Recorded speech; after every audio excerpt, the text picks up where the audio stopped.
started. I made cupcakes for everyone, and I'll just leave them. I think that's after we take a attendance. That's a break. Okay. After attendance. Oh, yeah. Sure. There you go. Hello, everyone. Fat break. There you go. Yeah. Okay, We're live. we're live, so welcome to the work session meeting of the Port Jefferson Village Board of Trustees, February 14th, 2024, 5 p.m. or 5:02. Clerk Perlow, would you like to confirm the presence of a quorum, please? Yes, thank you. Mayor? Present. Thank you. Trustee Cassay? Present. Thank you. Trustee Laux? Present. Thank you. Trustee Biondo? Here. Thank you. Trustee Giuliano? Here. See, Thank usually you. I do that. Thank you. I would like to note that Attorney Moran and Treasurer Gaffgar are with us as well. Okay, thank you. Now, can we stand for the Pledge of Allegiance?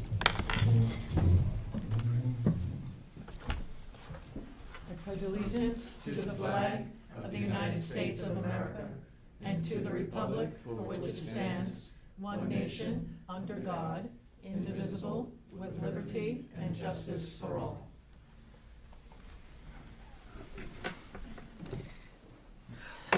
Thank you. Our first order of business is to invite Mr. Fred Hall on behalf of the Bridgeport and Port Jefferson Steamboat Company to speak with us today about everything that's going on across the street. Thank you for being here today. My pleasure. Fred. Leave some maps that may help the discussion here. Thank you. I'll let you handle Yeah. it. Fred, we'd like you to take this seat right here, if that's okay. Very good. If it's comfortable for you. Okay.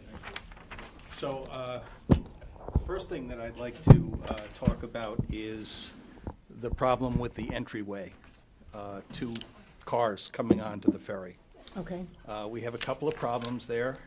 You're aware of the bollards which separate the eastbound traffic from the westbound traffic, double lane westbound. And I met with Bob Brown today and have tasked him with figuring out if we can actually add some footage to the lane, because that way it would allow running the bollards all the way up to the Danfords entrance, so people wouldn't be making the left into the ferry.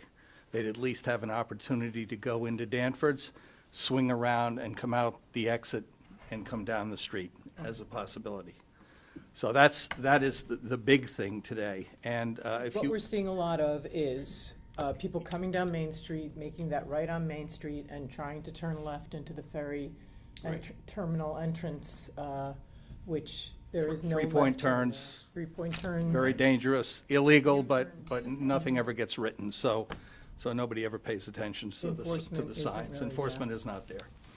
So if you take a look at the drawings here, the long-term goal that we have is to eliminate traffic incoming and exiting from crossing. Right now, the incoming traffic has to cross the traffic that's coming off the boat in order to stage. We want to eliminate that. So how are we going to do that? We're going to tear down the building that we're currently in. And that's, Hand one of these to Andy Freeling behind you there. oh, okay. I'd like to see that too. So we're going to tear down that building, and during the peak season at least, we're going to make the west slip the primary slip. Exiting traffic can come directly off of that boat and exit out the exit road, and the incoming traffic is not held back. It can keep coming in and staging. We do have a difficulty. I've got to put in a smaller building for ticketing. That will probably be in the footprint where you see we left a little, that's actually an emergency generator, that little bit. Let me see right here. So it's, where is this thing? It's right here. That's the emergency generator. Okay, so we're probably going to put a small building somewhere in this area for ticketing, restrooms, and waiting area. Now, an even bigger problem for me is how to deal with the pedestrians. because when they come off the boat, Saturday and Sunday on a beautiful sunny day, a lot of them are crossing the exiting traffic. That I think I can stop, but I have to figure out a way to get them off the boat safely, because I can't use the same configuration as on the opposite side of the pier. So I'm going to have to go up, probably a gantry, an elevator, something like that. We're going to have to design that. That will at least keep the pedestrians on the west side of the exiting traffic. Because most of them coming off the boat when it's really, really busy are going into town for an ice cream, basically. So that's what's happening on site. Probably by, I'm going to say the building comes down in 2025, after we finish the new building, which is directly across the street from this one, and we do some renovations on what was Eckelin Jewelers. The Eckelin Jewelers building will include the port captain's group, that's a group of 3 people, and our reservation staff. It will also have a recreation area for the company. It will have an exercise room, a lounge, and we're keeping one tenant. We're going to keep the Pilates lady in there. She's a terrific tenant, and I think she runs a great business, and if you're not into Pilates, you should be. So anyway, that's an ad for her. And you're keeping the construction in its existing, Existing footprint. The changes you will see probably on the exterior are we're going to work on enlarging the windows so that we have a better view onto the ferry dock for the port captain's staff. The new building will hold myself, engineering, HR, accounting, and this is the first time I'm going to say this publicly. I hope to move the Suffolk County Police into an office in that building. They've been looking for space downtown. I'm hoping to do a deal to put them in one of the office spaces in there. And you're speaking about by new building? The new building right across the street, which would be close to the Marine unit, which is exactly what they're interested in. So I have not gotten to the discussion stage yet, but I've talked to the local Marine police, and they have told their superiors that we want to talk. And I think that would be a real good addition to downtown. I can help you with that. You can. Thank you, sir. Thank you. And now I'm open to questions. That's the brief. okay, so what inspired the invitation primarily was there's a lot of people who are not really sure what the new building that's under construction right now across the street from Village Hall, where the old Water Authority building was. Correct. If you can just describe, you already told us, what it will house, and that you're looking at the Marine police perhaps might take up some space in there. What was the impetus for developing that and the whole, the series that you're going through to resolve? What problems are you hoping to solve with this new construction? We want to open up more space for staging at the ferry site proper, and we want to start using that west ramp so that there's no crisscross of exiting boat traffic and incoming traffic for staging. Do you think that lineup of traffic going up East Broadway during the, That should greatly alleviate the problem. And then if you take a couple of feet away from sidewalk, and Bob Brown and I walked it this afternoon in preparation for this meeting, he thinks we can get that done, and that will enable 2 wide enough lanes to be able to run those bollards further up to the Danfords entrance. So that's part of it. We also knew from COVID lessons that we really don't want to have everybody crammed together in a single building. So we'll split the personnel between 2 buildings. Oh, I forgot to mention this, also across the street is a first-class, fully electronic training room that's going in, and we'll have a conference room. I haven't had a conference room in 30 years because we've needed the space for offices. So this is going to be a big deal for us. so that the current ferry, the old ferry house, but the ferry building, office space building, is coming down in its entirety, Yes. and there's nothing else going in that No. location? I need to put a smaller building in there because I need ticketing. and waiting areas and public restrooms, and some small storage. Okay. But it'll be a much smaller footprint. That's not the building you were talking about Well, here. that's staying, yes. That is the emergency generator, that particular little thing, that stays. Okay. So the building will probably be built somewhere in that area. In here? Yes, somewhere in that area. So, is it, you talking about like a one-story building with I would like whatever the Village of Port Jeff would like. views of the, You tell me one Beautiful story, I'll work with one story. If you tell me two is okay, I have some interest in two, but, that's the planning department. yeah, well, That's the it planning board's is, and discussion. I understand that. But, you know, we came into the village and said, we want to do a waterfront design for this new building across the street. I think we've accomplished that. I think it's a fairly attractive building, but we work very closely with the village, and we'll do that again on whatever we do, so, Okay. The Marine Sir. officers for the PD would be in this new building?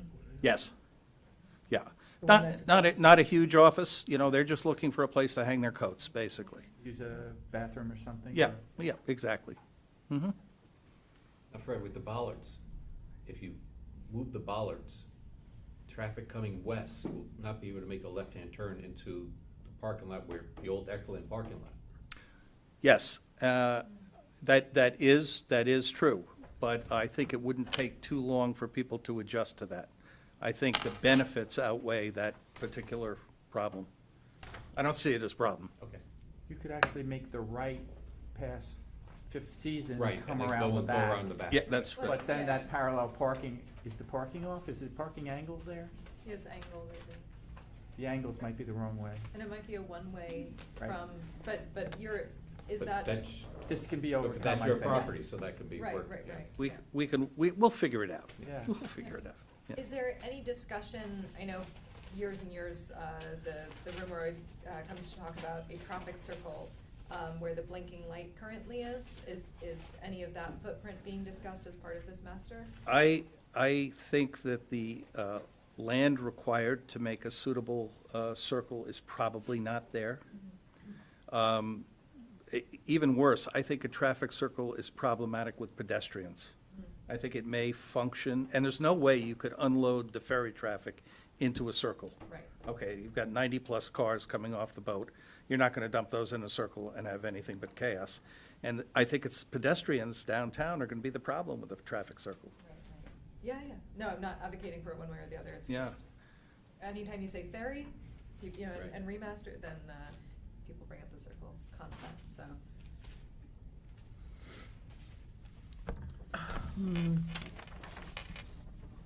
I think as far as the pedestrians go, you know better than any of us do, how many pedestrians you have coming to and from the ferry, you know, on these summer days. You know, I know from my perspective that the walkability of the town is something that's so appealing, so making sure that they're not sort of, obviously you're gonna accommodate them, but, you know, having that be something that feels welcoming and prioritized.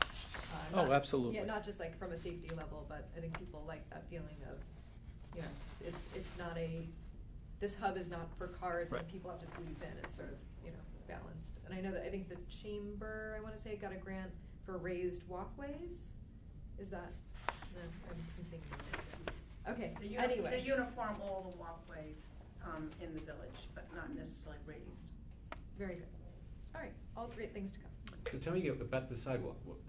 What sidewalk are we talking about? On the Danford side, Okay. okay, it's wide enough to take a couple of feet off. In front of Danfords or just past it where the park is? The whole length from the ferry entrance up to their entrance. It's doable. Mhm. It's a pretty popular sidewalk.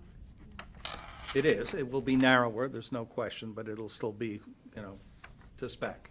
And then that would allow two lanes going in? Well, right now what happens is cars Oh. they're just a little unsteady about where they're supposed to be. So if you widen those two lanes, I think you'll get better traffic flow. And what would that conversation look like as far as, is that village-owned property, that sidewalk, or is that Danford's, is it the ferry? Part of it is Ferry, part of it is Danfords, and part of it is Town of Brookhaven Park. Doing something with a park. The Bayless Park. Yeah. Mary Bayless. Yeah. That might be that might need some legislation. I understand that. I understand that. I just have to. But it wouldn't Well, we be gotta alien, look, But it wouldn't you're be not taking parkland, you're taking the Right. sidewalk. sidewalk. It should be to the south of the sidewalk. It shouldn't be alienation Right. issues. Yeah, we have to see what the right-of-way is there too, so it might be village right-of-way or That's true. I That's would, true. For myself, be curious to see that, like, what is the footage that's being taken and what's being left? Because again, that walkability of the village and that hub, coming to and from the ferry, Danfords, all of it. I know, I've walked my dog on those sidewalks already, and passing can be a little difficult, so, Especially when there's a lineup of cars going all the way up East Broadway. Correct, and then if there's Yeah. a double lineup, yeah. To kind of weigh the benefits and Yeah, the, absolutely. which is, I mean, I would say, take a look at the opposite side of the street, but there are so many telephone poles there, and nobody wants to move telephone poles. so there is a requirement, sidewalk size, right? ADA requirement, and I think the as it currently is, it exceeds. It exceeds it, The ADA requirement, correct. and it's 48 inches, I believe, is the ADA requirement. You know better than I, but I think it's 8 feet. How many? I'm pretty sure it's 8 feet, but 4 feet? I believe, yeah. Just had that conversation, actually, We'll look into it. but I'm trusting the source. Can you talk a little bit more about the elevator concept of an elevated, and lift? Gantry. Well, yeah, so currently we come off, as you know, from the side of the ship. I could do that for people coming off the west side by building a structure that would allow people to go on basically the foredeck, which you can't go out on the boat. And that could become the entrance. But I would need to put an elevator in there, and I would need to put a walkway of some kind. Now, we did have a gantry, a walkway gantry, many years ago for the Martha's Vineyard, until about 1984 or so, when a captain decided to take it down. So, I mean, we've used this type of gantry before, so it would be resurrecting the concept. And how tall would that be? I'm gonna say 30 feet. I know got a 35-foot limit, so can't exceed that without coming to you and begging, but I don't believe it'll be more than 30. Okay. So like the equivalent of 3 stories or so structure? Well, you have to accommodate the tides with the boat, that's the problem, so. Or- Right. So we've got to look at the tide range. Right now, the people come off the bow on that ramp, and that interferes with unloading the cars. It's also a safety issue. So I've got to separate the pedestrians from the cars. That's the goal. Okay. Any other questions? Will there be any change in the crosswalk configurations coming out? That may be possible. That may be possible. I think, when Bob Brown takes a look, he may have some recommendations. Yeah. 'Cause how many crosswalks are there? Are there 3 coming off of the ferry parking area? You've Loading got area? 2. 2 of them, yeah. 2. One at the corner, Well, there's one in our facility. yeah. Then there's one in the middle, actually there are 3. There are 3. So there's one about halfway down the exit road, and then there's one kind of at the end of the exit road. Yeah, that one crosswalk is quite difficult when the cars are coming off. Yeah, but that's why I want to go to the west ramp, because Right. I eliminate that. Now, I'm never going to eliminate people who want to go to the Brookhaven lot. That is going to be a problem no matter what I do. Right. I'm not going to solve that problem.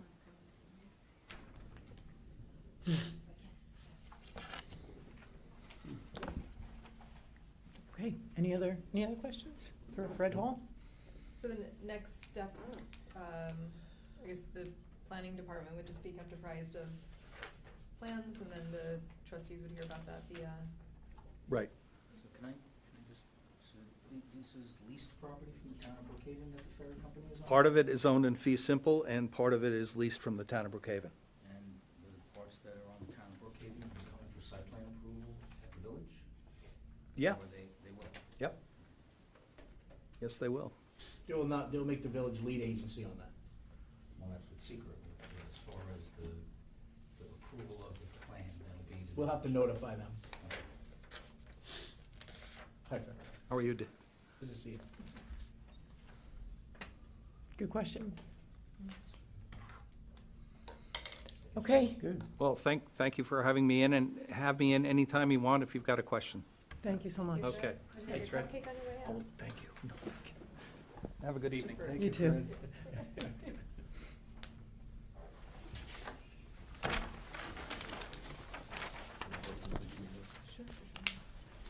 Okay, I think we have, our next item on the agenda is monthly reports, but we've asked our Director of the Department of Planning, Building Planning, Environmental Services, Andy Frilling, to come and explain an item that is going to appear on the agenda at the end of the month for voting on. It's a payment in lieu of parking application, right?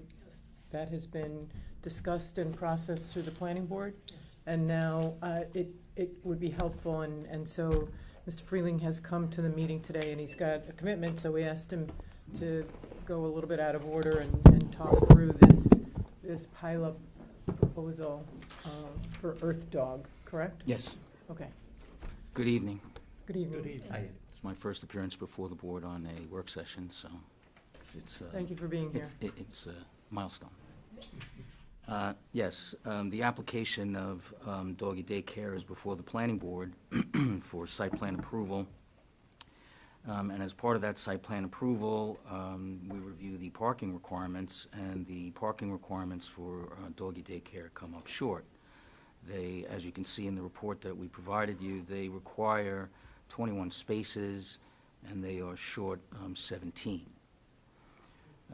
Typically, the planning board would go through a drill where we could see if there are other ways to accommodate the shortfall in parking. Adjacent properties, which you can see in the report, they wanted to count the adjacent properties for credit for parking, but those properties come up short with their own required parking, so that wiped that out. They have 5 spots in front of the store, in front of the building, that are problematic in terms of backing out into the right-of-way, but we're going to let them count those spots. But they still come up 17 short. The type of operation that it is makes it difficult for us to come up with other types of parking solutions. They don't have a resident population there where you could get them to carpool or do other types of things. The employee component is small, so it's not practical to get them to do carpooling or any kind of best management practices. So the only option for the applicant would be to ask forgiveness for the parking or pay for parking. They've opted to go for the pay for parking. So it's been a while since the Board of Trustees reviewed a pay for parking request. I think it was back in 2018 that the board did deliberate parking. You had set a fee of $6,500 per space back then. We reviewed construction costs. We reviewed maintenance costs for parking spaces, and we believe that the $6,500 per space at the time was a reasonable, fair, if not a little bit on the lower side, a cost to build and maintain a parking space. So we felt that that was a good benchmark to start. However, it's been 3 years. We've had COVID and we've had rapid inflation. So we felt that the number 6,500 was a good bench line, but that the Board of Trustees should consider increasing that to some number based on inflation. The planning board and the staff did not feel comfortable giving you what rate of inflation you would want to attach to that number, because it depends on how you slice it, if you want to look at just this year's inflation, or if you want to back into the other year's inflation, homogenize that, or however you wanted to do that. We didn't want to go into the economics of that. But we felt in 18 you had a good number, 6,500, and we felt that that should be adjusted for inflation, and then that has to be multiplied by the number of spots that they're asking to be forgiven. So that's it in a nutshell on how we got to where we are. If there's something specific about the report or something specific you'd like to ask me, I'd be happy to entertain that. Is that a one-time fee? It is a one-time fee for the applicant, yes. And the 2018 was the last time we had an applicant that was requesting a Last time this pilot? board asked for a pilot. So Conifer didn't ask for the Conifer? Not for development Conifer unit? 1, no. To my knowledge, unless that was the 2018 one, but I'm not Oh. sure. I'm relatively certain that the village collected a pilot for Conifer 1. Okay. Was it in 18? That I'm not sure. Okay. I don't know what the project was in 18. It could have been Conifer 1. But Conifer 2 has not come in yet, but they will be coming in. So that's how we got to where we got. It is a big number. So what's the required parking for that? 21 spaces, I believe. Andy, can you explain to the board how that number is determined? The parking spaces. Okay, well, Or there are multipliers in the code that determine based on use how many parking spaces you should have. Off the top of my head, I don't know that, but when staff did the multiplication, it came out to 21 spaces. Square footage or? Again, I don't want to, it's based on the use and, I think it's use-based, having some experience on the other side of this issue in this village. For instance, if I have a sit-down restaurant, it's not as many spaces required as if I have takeout only. Right. I'm just curious because it seems to me that a doggy daycare where it would seem it would be a drop-off and a pickup, that many of parking spaces would be required. I would like to see that analysis. It's a very interesting model because I think there are probably 2 peak parking times when more spaces will be required. I think if I remember from reviewing the application, there's sort of a drop-off, almost like a drive-through by the side. Are they still planning on that? yes, the nature of the operation is for them to have a drive-through, drop off the dogs, have and leave, then have the dogs taken care of, and then you drive through and pick them up. So it's, which is, helpful to have that model to sort of alleviate the stress of that peak drop-off time and peak pickup time. So in the staff report, there is the code section that they multiplied out the requirements is not here, but I could get that to you. My guess is There would be some- anybody parking is not parking for long. Right. No. Well, you have the employees, Yeah. okay, and then you will have certain individuals that, besides dropping off, will need to park. And maybe that's based on square footage. I'm sorry, I can't tell you right now how that's calculated. But, Yeah, unless somebody was naughty that day and they needed talking to. Yeah. I just pulled up a quick inflation calculator for whatever it's worth from the Bureau of Labor. If it's something 6,500 in 2018 would be just over $8,000. So $8,087 in 2024. Does that jive? Look at the money now. A lot of dog biscuits for parking spots. Yes. Well, and my other question, is this the applicant is the landowner or the business owner paying this? Well, the applicant is the business. They are required as part of their application to pay it, whether or not they make a arrangement with the landowner or to pay it, that's with them. But the application itself requires the applicant to pay the pilot. And then is it transferable? So if, in the instance that there's this use and then it changes use in the future, is the village beholden to having given PILOP? That always opens up. Andy, I don't mean to interrupt you, Yes. but I just want to understand process, right? It seems like we're getting dangerously close to hearing the application that the applicant should be presenting to this board, I would think pursuant to our code if they're seeking review. I think the board greatly appreciates the backup that you've given and the report that I'm now seeing. But I think maybe some of these questions, we can guess what their intent is, we can guess how they operate their business, but maybe the rest of this discussion, because they're not here to defend themselves on it, we heard the report from you, which is detailed and diligent. Maybe the rest of that discussion should be part of whatever application they make formally to this board at a public meeting to be vetted with the applicant and their representative here. Sure, which I think the application specific questions, absolutely. I was just asking about PILOP if the village grants PILOT on a property to a business, is that transferable to a future use or business? I would argue that it opens up the case because the use may not be the same and the parking requirements may be different, and then the credit given would be based on the prior use. So I think it opens up the conversation. Just trying to look down around the corner. Thank you for that background. I also believe, I don't think Andy's incorrect, that it opens the discussion. However, I would submit that the grant of a pilot can certainly be put with reasonable conditions by this board, that any change of use in the future would require them to come back before this board for other relief, Thank you. if the board was inclined to grant it. And so order of operations is the applicant, are we being asked to approve something before the applicant makes continues with their process? It's part of the process. The application have been before the planning board. The applicant has been before the planning board several times. They've gotten to a point now where there's nothing else to do with the parking. So the planning board is recommending to the applicant that if they don't want to go for a variance for the parking, to go to the board of trustees and ask for a pilot. So this is part of the process. It's in process. Your determination is going to affect the rest of the review of the project. Your initial application to the planning board, was it in compliance?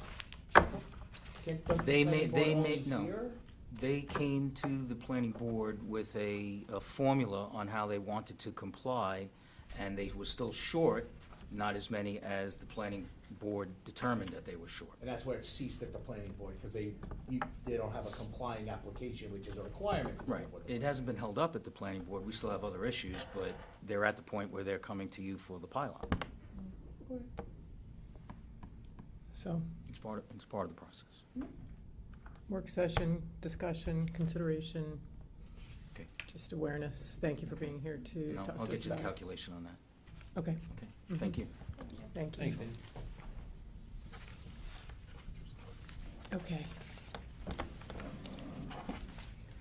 On to reports, correct? Yes. This is a, Do we have any other presenters that? do we have other presenters on the agenda? No one has requested to I have be. an email from you saying 5 o'clock. Steve Munoz, For the music? Retailers Association. We You emailed said me. that this was when the meeting was, right? But then we, Listen, let's just okay. bump it and say, Okay. sure, come on up. I don't know that anybody asked specifically to be on the agenda, so. Yeah, and I have an email from you saying 5 o'clock, the 14th.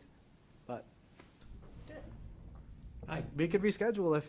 No, you're you're here. here. You're Great. here. All You're good. Please start with why you're here. Yeah. Introduce yourself. Exactly. And do all of that. My name is Steve Munoz. I own the Amazing Olive in town here. I'm also the vice president of the Chamber of Commerce. I'm also the secretary of the Business Improvement District. Over the years, I've just been trying to help brainstorm new ideas to help commerce and help the appeal of the village and the retail. Barbara, do you want to come up here too and co-present? Or? Okay. Okay. I formed the Retailers Association, I want to say 7 years ago now, just to collaborate and try to get new ideas for the village. This one idea I have is from visiting other towns such as like Savannah, Quebec City, Montreal, where there's street performers, music throughout the towns. And I found a study here that just shows how it promotes a vibrant culture, makes villages more appealing, helps foot traffic, helps commerce, helps property value, and so on and so on. I have a letter here that I drafted up. I could email to everyone so they could review it. There's also the study on everything that I'm speaking about. But in a nutshell, what it is we're asking for the village to allow either temporary permits to allow this initiative to happen. What the initiative is live music throughout the village at certain hours, at certain times, with the village's permission, permits, medallions, whatever would be issued to the performers. We're going to form a committee which encompasses the Chamber of Commerce and the Arts Council. Alan from the Arts Council is heavily interested and wants to be involved. So I'll just read the first opening part of my letter here. Let's see here. Port Jeff Retailers Association will have to hear and see musicians throughout the village on weekends or different dates if weekends aren't allowed. We feel that arts are a vital element that our village needs more of. It would not only help create a draw to the village, but it will help commerce throughout and will promote local artists and give a positive image to our community, as well as increasing our village's residential and commercial real estate.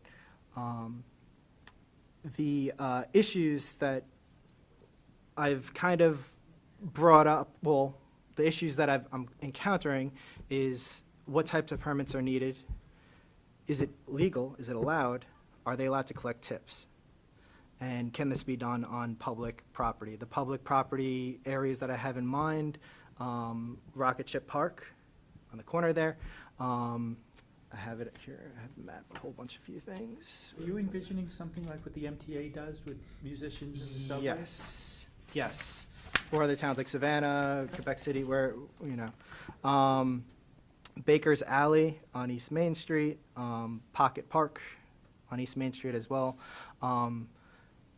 We'd like to have new artists, young artists, people that want to get their voices heard that can't find establishments to play in. And these artists would be vetted by this community. And yeah, I know it's loaded. I'm trying to squeeze it in because I know you guys just squeezed me in the agenda. So But- I'll ask a question that I Sure. asked at the bid meeting the Yes. other night. And we had a chance to have a more robust discussion there. And the question I had is, what if you work with your colleagues in the retail business, Mhm. landlords who own the properties that are basically vacant right now and aren't in use? Like, for example, I'm just going to throw out a few examples of the ones that I notice. Out in front of McDonald's, on the old McDonald's building. Gap building. Something around the Gap building. And there are quite a few, like, open spaces that don't have any activity and are sort of just an eyesore to us. Is it possible to, rather than make it a village permitting process, the village might still have to permit it, but wouldn't it sort of beautify the area that's currently not in use at all? 100%. Yeah, the Gap building in particular, even the steps, the vestibule steps in the front right on Main Street, or even behind in the parking lot. Private property is definitely I'm so sorry. A Okay. consideration if public property is not feasible. However, the next issue becomes, can they collect tips, if that is the case? From a legal perspective, having dealt with this in other municipalities, the biggest hurdle, in my opinion, is going to be your free speech issue. And what you choose to allow and what your committee chooses not to allow. And that's where the line gets very gray and very fuzzy. It sounds great that we'll have a guy playing a banjo singing a tune until it's not that guy. Or until it's somebody that their art you don't necessarily agree with, or their message you don't necessarily agree with. From a municipal standpoint, we have to concern ourselves with that issue and what we allow and what we don't allow as art or speech or right to assemble. That is going to be a very difficult portion of this to manage. I just want to put that out there. Mm-hmm. If the board's inclined, we will, as the attorney, I will find a way to do my best to limit the exposure on the back end of that deal. But Yep. it's like anything else it's great until it's not. Yeah. The other question that came up, just one second, Barbara, is if people who are unaware of the agreements that are in place, the permitting process, if people are unaware of that and they say, oh, I can pick up my banjo and play on the corner of, at Kate and Hale or whatever. Yeah. Who's enforcing the, move along process? Are we asking our code enforcement officers, would that be their responsibility or would that be the committee's responsibility? If it does go on village-owned property, then I would say, yeah, it is village code. But if it's on private property, could it even be enforced? Or, Yes. okay, so it still can. Because It's still enforced by us, okay, if it's violative of the code. okay. So, What is our specific, sorry. if I- yeah, I was gonna say that too, because the code doesn't really specify anything other than solicitation, from what I've read, and solicitation really is geared towards like door-to-door salespeople. I would assume we have a permissive code, right? Most municipalities have permissive code, and what permissive codes are, if it's not expressly permitted, it's not allowed. So unless it says you're allowed to do it, you can't, because we have a permissive code. How does that bump up against free speech and? That's exactly why I brought it up. Why it's omitted, kinda? Maybe the Well, MTA's rules and sorry. regulations. No, that was not quite. Yeah. If someone sets up at a corner and with their guitar and starts playing, and someone says, "Come move along," and they say, "I'm practicing free speech on public property." Well, I'm sure we have codes that talk about either loitering or amplified music or other things that we might be able to enforce, or we might not be able to stop it in certain circumstances. You have the right to peacefully assemble. Like I said, it sounds great. And if there's going to be a subsequent presentation to the board, I would like, I personally would like to see, on behalf of my client, how does Quebec City and Savannah manage it? Mhm. And just because they're doing it, let's leave Yeah. Canada, let's leave Yeah. Canada out for a second. Got I think they've done the work already, the MTA. Yeah. Even though, it's New York City, you might look at that, and I know somebody that used to do it. Had the prime spot right by the old windows there going into the subway. In the, There- and there. I know it's a permittable thing, like they have a Yeah, permit yeah. next to them, so You the have to have that police, piece it's of like paper. medallion, yeah. Yeah. And it's an honor to get it, and, Yes. and when you have it, you don't wanna lose it, you don't wanna jeopardize it. Yeah. Again, I'm not saying that there's not a way to do it, we just gotta Yeah. be careful of the pitfalls. 100%. I And just had a the, question. and who's sitting in the arbiter of what's good and what's not. When the village did the Arts and Crafts Fair for 18 years, and it was a village-sponsored event on East Main Street, on our own local streets, it was a juried arts show. So applicants had to go in, and the application was juried, and juried meant that they could decline if they didn't like what they saw. So how would that fit in with what we're talking about now? I like, for instance, the in Stony Brook, their shows are juried. So there's a committee that looks at the application, says, this, you have a set of criteria or whatever, this is not meeting our criteria, so it's not allowed. So how does that work?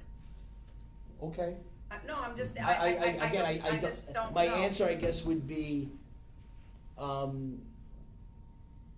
if you wanna have this for a day, we could probably make it happen without much issue. If you wanna do it every day, or every Saturday, or all weekend,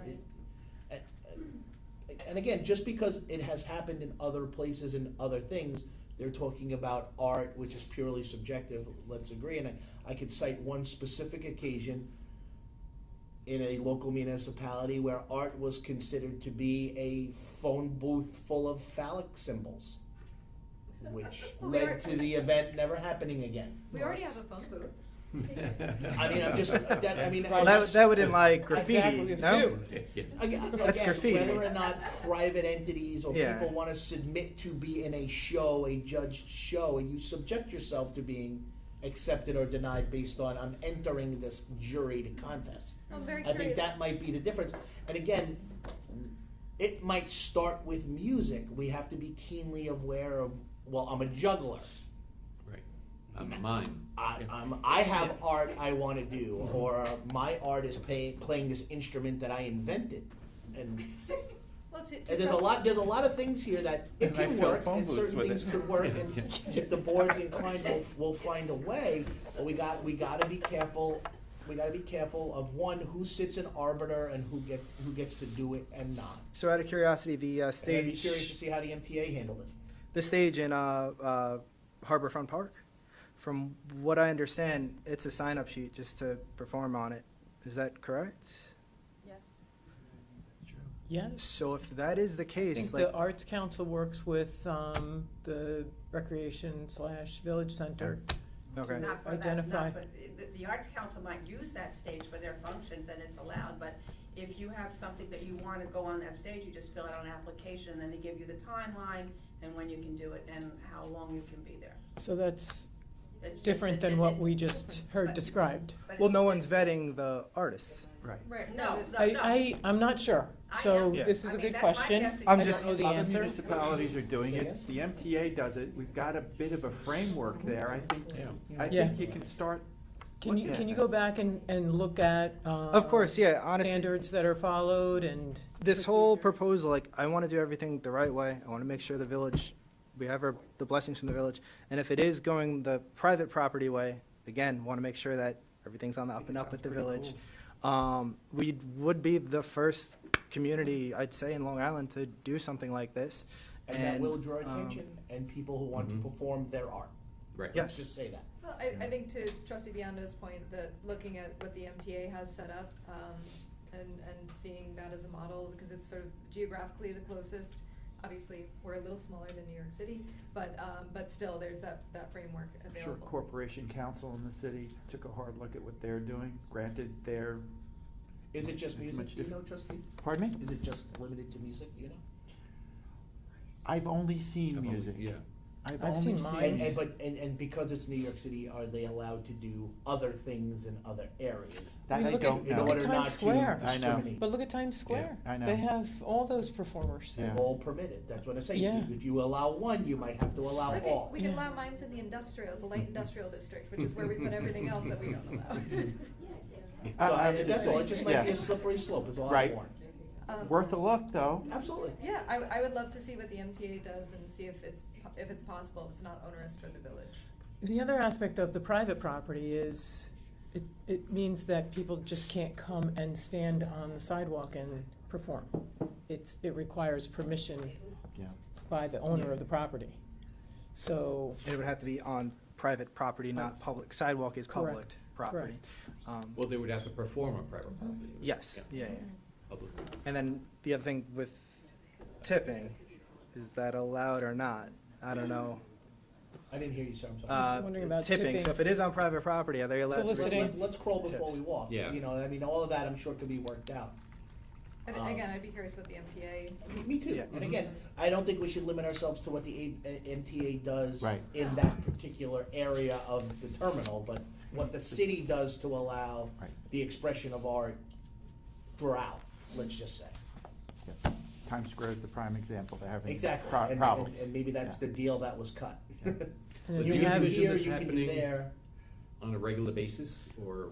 In the beginning, I was thinking one day a week, specific, time, whatever the village would allow, and hopefully let it grow. And also starting small. We're not talking all throughout. We're talking maybe one or two performers during this, little window, and just seeing where it goes. And, hopefully the Arts Council is more involved. And I also want to get, Stony Brook University involved and local high school here involved too. If there's any, young talent that wants to perform and get out there.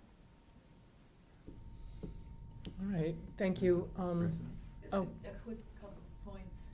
Could you There please is, identify there is- yourself, because we are being recorded, I believe, Can you right? hear? Oh, Yeah. I'm Molly Mason, Can you come up? 24 Waterview Drive. Kevin, can you hear her? If you want to be heard. You should come a little closer. You should This is being live streamed, so we just want people that are watching to be able to Yeah, hear. but yes, the camera won't see her. Oh, the cameras too. But the camera isn't seeing you either if your face is turned away from it, so. All right, we can debate that. All I wanted to all say, night. there are ordinances as to the noise levels all over the village. And there's certainly been some problems in the downtown area. I used to live at 111 Beach Street. We owned that property for 27 years. We were constantly having problems with what is now the wonderful, the Indian restaurant downtown. But there also used to be problems with the building, the Port Wind. It was Port Wind many, many years ago. Various iterations of that building, of playing music to 3, 4 in the morning, very loud, to attract even opposing like gang members. One night there was a melee over there until 4 in the morning, and I must have made 15 phone calls. I would think that, and I It's don't not wanna going to speak for 4 you, but p.m. I would think that this would be limited to Saturday, Friday, early evening, Yes. Saturday and Sunday afternoons. And if we are going to quote unquote permit it, that permit would have time restrictions on it, including other restrictions like maybe no amplified music, maybe Unplugged. acoustic Right. only. Yeah, that's excellent. And then the other issue is obviously there's a lot of residents downtown now, a lot more than there were even when I lived at Beach Street.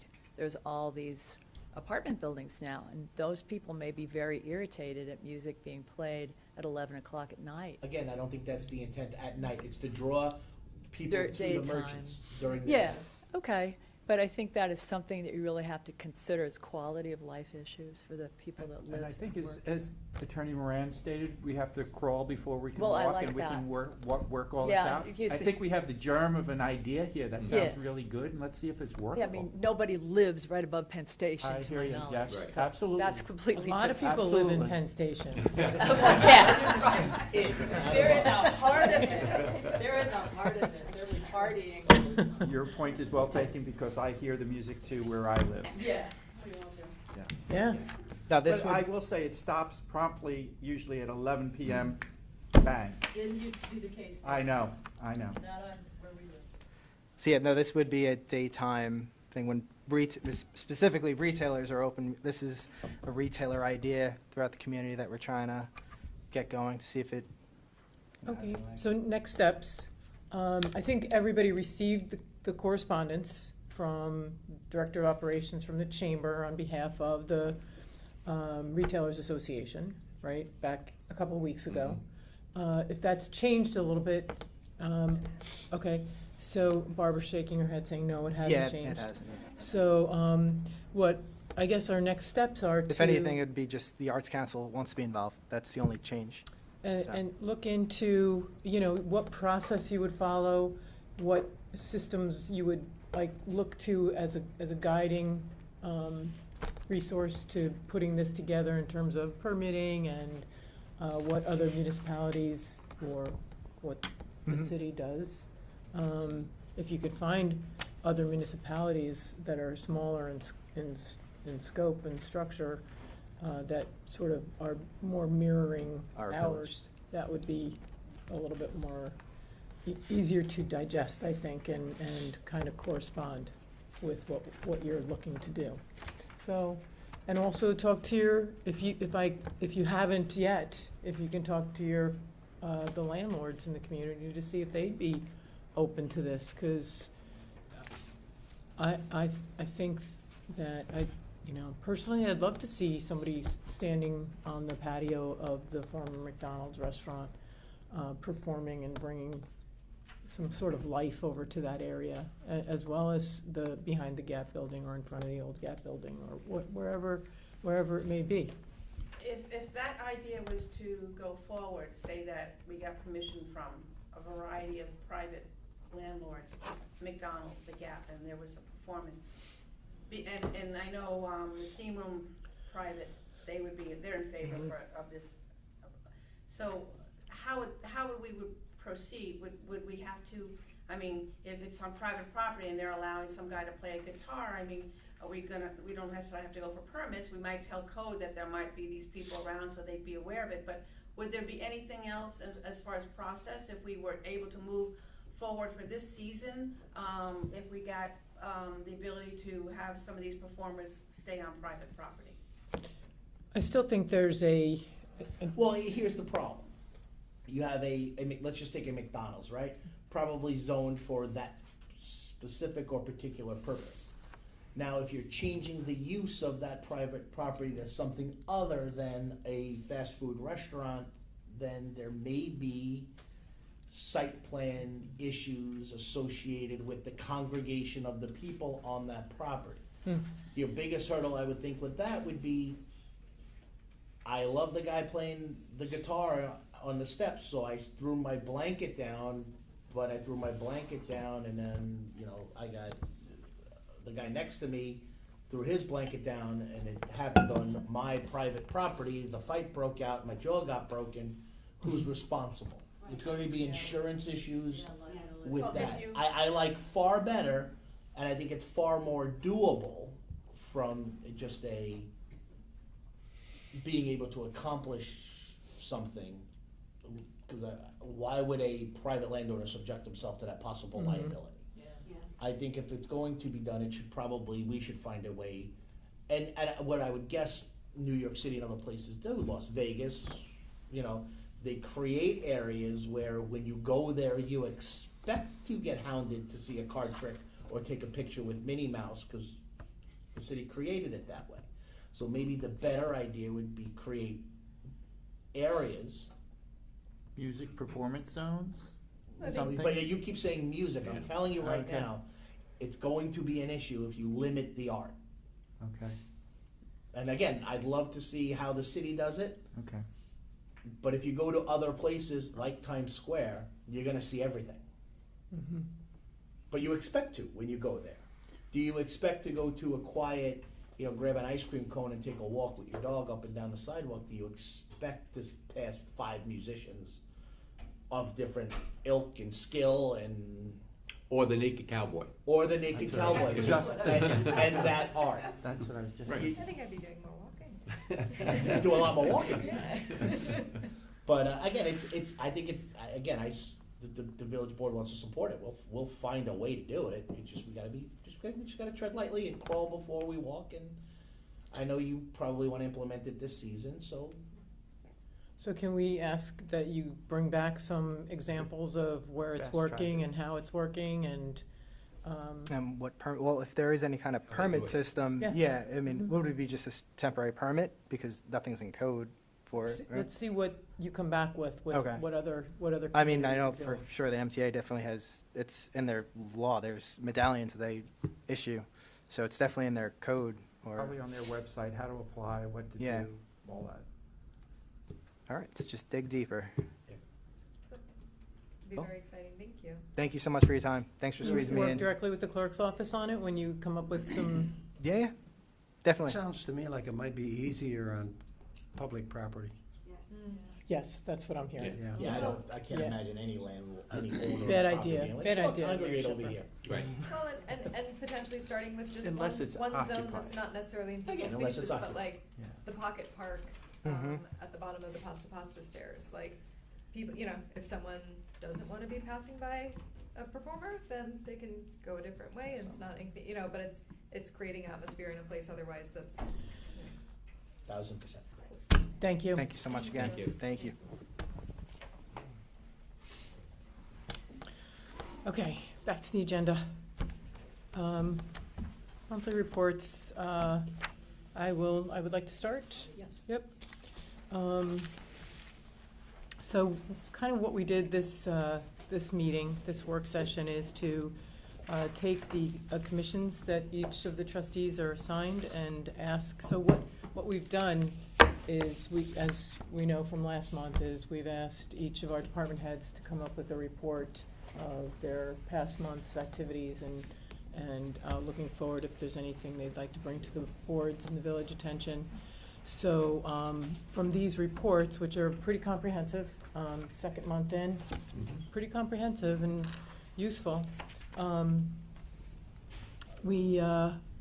so I asked the trustees, each of them, to sort of synthesize what they see on the reports that that their corresponding department head has submitted, and report from using those reports, and any other thing that you want to talk about, obviously, but to just kind of synthesize what the department heads have brought forward.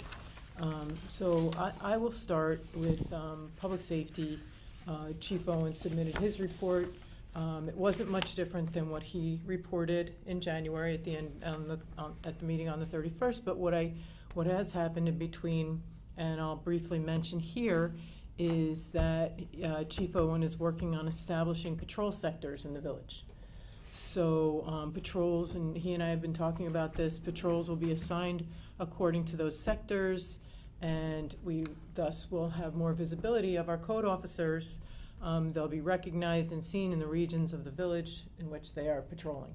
So it just depends on the number of officers who are actually on duty at the time as to how many sectors each of the code vehicles will be patrolling. So He's going to flesh that out a little bit further before the next meeting, public meeting, and we anticipate that he'll probably be talking about that at our next department head meeting, and then again at the February 28th public meeting, hopefully, if he's ready. Okay? And then I have a couple other things off the agenda, but first is, I think we all saw this article in the paper about the bluff and the erosion and the headlinists. So in newspaper reporting, you have headline writers and you have reporters. And sometimes they're not the same. So we don't know in this case if the reporter was the headline writer, but quite often the person who writes the article is not the person who writes the headline.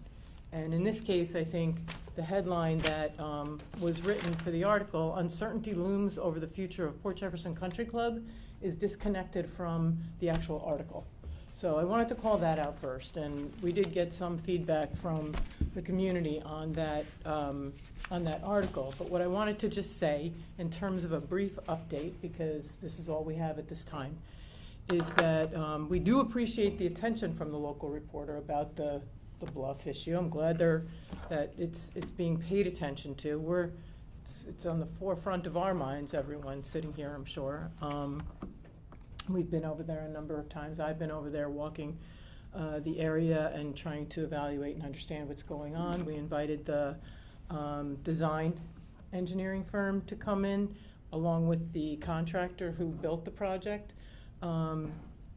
Phase one, the $5.7 million phase one, right? 5.7 million so far, Stephen? That's how much we spent, yeah. So far, we've spent A little 5.7 more. million. Some of it is appropriated to phase two. Am I wrong? No. Oh, it's No, all phase one. phase one.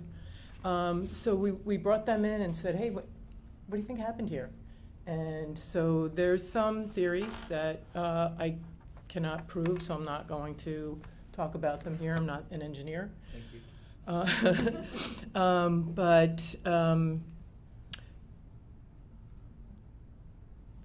The discussions are ongoing with the engineering firm and the contractor. The village is patiently await, no repair. We do all agree that no repair. This current precarious situation cannot be addressed in the middle of the winter time. That's okay, thank you, sorry. Because remains unstable, and we don't want to put more work into something that might not hold up for the rest of the winter. So with that said, we are awaiting an update from FEMA to understand when we can count on the congressional appropriation that will equal 75% of that project cost. Of the second phase. Of phase two, correct. So, and we're keeping up all our end of the bargain with FEMA and the Department of Homeland Security, which is the New York State agency that is managing this on behalf of FEMA for us. We're in compliance with all the requirements to date, and the clerk's office will be reaching out to them this week. If we don't hear from them beforehand, before the end of the week, we'll be reaching out. So to follow up. I know that probably, I'm just gonna state a question, but I see you over there. I'm very curious to know the legal end of any warranties, guarantees on the work that was done, on the engineer's drawings, that this failed so catastrophically so quickly. That was a lot of the piece of the questions that I was asking leading up to whether or not we should do this is, hey, what is the timeline after it's built? Who's responsible if there's a failure, especially? What I could say publicly, because it's public, is that there was a performance bond and a maintenance bond. Now, the legal questions, whether or not acts of Mother Nature, like a storm surge or something, triggers those, is what is the legal aspect, which will be vetted at some point. Both of those, I believe the performance bond ends when they get their final payment, and then the maintenance bond kicks in. Now, I can tell you that, as far as I know, and Trader maybe correct me if I'm wrong, we are still well within the timing of both of those, that if reclamation or maintenance needs to happen to put it back together,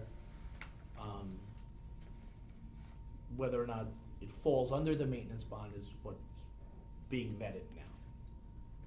No, I appreciate that that's being looked into, because the taxpayers have already paid steeply for this once, and would be a real shame to have them pay more into something that has failed so quickly.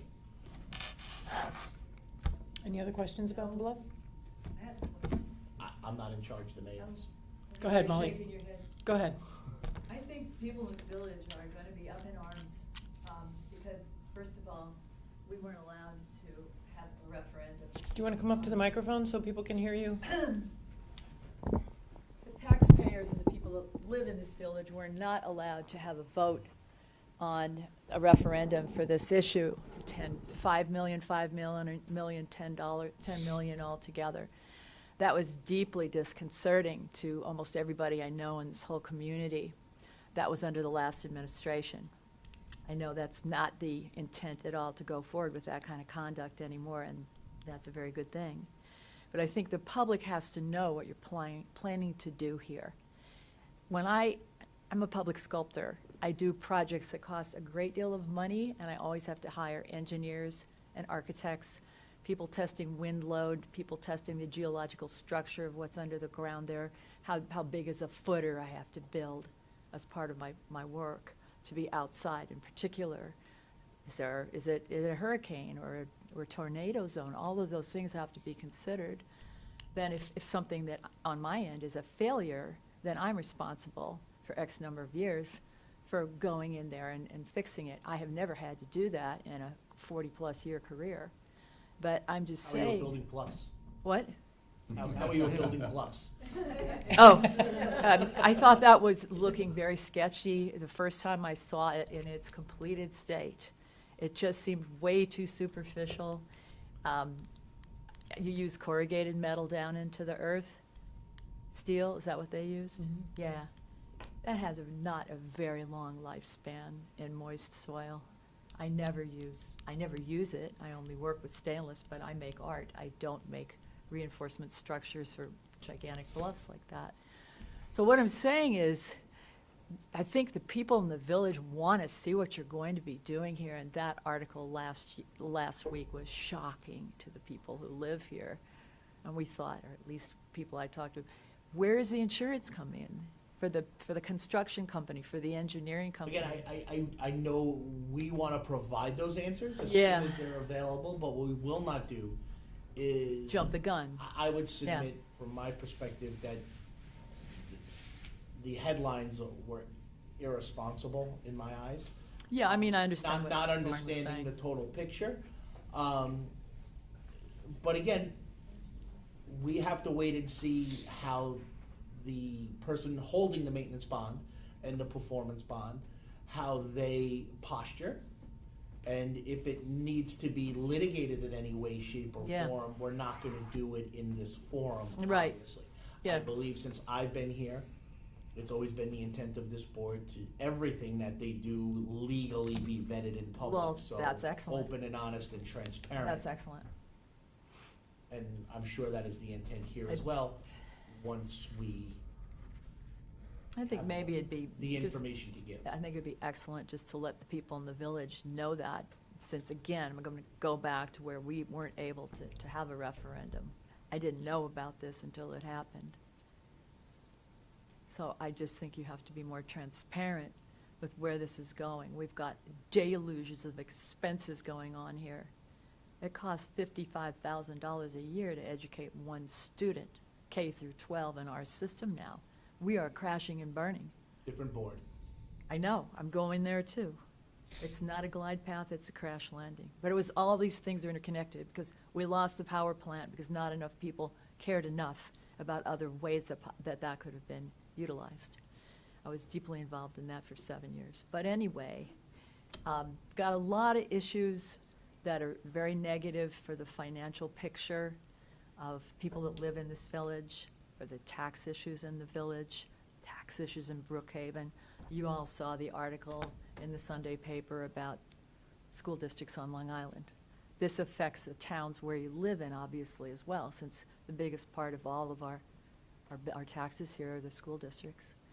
So I think you have to think globally about this area where you live, where we live, where we work, and how can you reassure the community that you're doing things in the most cost-efficient way, and that you are keeping the taxpayers informed at all times when they're going to be subject to massive bond issues that go on for years and years and years and years. And then immediately this is finished in 2023, and immediately it's already looking like it's a tragedy on that cliff. Thank you. Thank you. Thank you, Molly. I'm going to scoot over to the country club, which is a completely separate entity from the East Beach Bluff. East Beach Bluff is Port Jeff property. Country Club is Port Jeff property, but the country club does not own. East Beach Bluff is not part of the country club property. Country club property was used to stage the initial project, but country club is a separate entity, and anything that happens up there is not a taxpayer issue. Anything that happens to refurbish that property after the second phase is completed is not a taxpayer paid for issue. It is a country club paid for issue. Just making that clear. Well, then who pays for it? Hmm? Who pays for it? Membership. Mayor, Membership, again, I but- know we're new at this work session stuff, Mhm. and it's okay today because only one Yeah. person's here. Mhm. But when there's 30 people here and we Yeah. allow everyone to just This speak is- out of this is turn, kind of a board we have to discussion. maintain Yeah. decorum of the meeting. Okay, so that said, the Golf Board of Governors has been reactivated. They started meeting in January.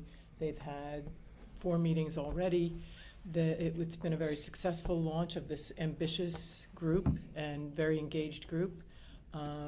They already met with the food and beverage vendor, which a new general manager has been identified and has started working at the Danfords properties, and another new general manager, and seems promising. They also had a meeting with the treasurer, which was, I don't know if we talked about this in among this board or not, but I don't think so. it was, they had a lot of questions about the budget, about spending, about the fund balance for the country club. And Stephen took their questions, they grilled him for about an hour, and he ended up on the positive end of that conversation. They were very grateful for his time and the understandings that they gained from him and his processes and how he works. And I think that established a new trust in the treasurer's office and in village government, really, and how it manages the country club. And they are all looking forward to a very successful golfing season. I have encouraged the general manager to start a steering committee, a working group steering committee, to look at what that upland project can actually happen up on the former tennis courts, right, or the tennis courts that used to be tennis courts, and what might go up there.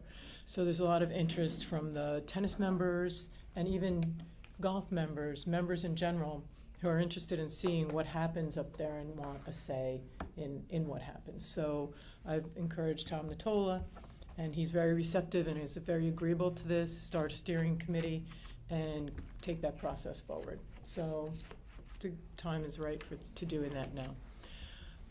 I also wanted to just say that I rode shotgun yesterday with the superintendent of highways on the clearing of the roadways during the snow event. And it's the first real snow event they've had in about 3 years. And listen, this group worked together like as if they did it, they handled something like this the other day. And it's a great crew. They're very cooperative. They all work together. Parks comes together with Department of Public Works, and they all have their routes and their assigned routes. And what you see is the end result is one of the clearest roadways and streets in the region, in Port Jeff. Did they enjoy their pizza? Sorry. Yeah, so all the trustees collaborated to feed the crews, with some Coliseo's pizza. We had it picked up, and they loved it. Very, very grateful. Very grateful They to deserve everybody. every bite. Yep. So I think it was breakfast, lunch, and dinner. Sure. So Did they eat all the pizza? I believe they did. It was halfway done at about 1 o'clock. So, we all received a message from James Luciano, who is the chair of the parking committee, as vis-à-vis the bid has reestablished the parking committee. And it was a comprehensive document, and I sort of asked if it could be looked at and sort of reconfigured so that there is a beginning, middle, and end, so we all understand what is the situation, what's the background, what's the situation analysis, objectives, proposed solutions, and changes to the current parking situation. And then, I'm very interested in hearing about key performance indicators, like what makes success out of this. How do we measure success if some of these or all of these measures are implemented? So what I've asked for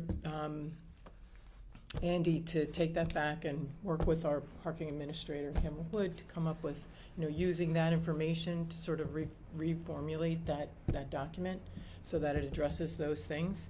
And then meet with once we have that, we can meet with internal stakeholders, which include the Department of Public Works. All these internal departments are all impacted by this, or are peripherally touched by these recommendations.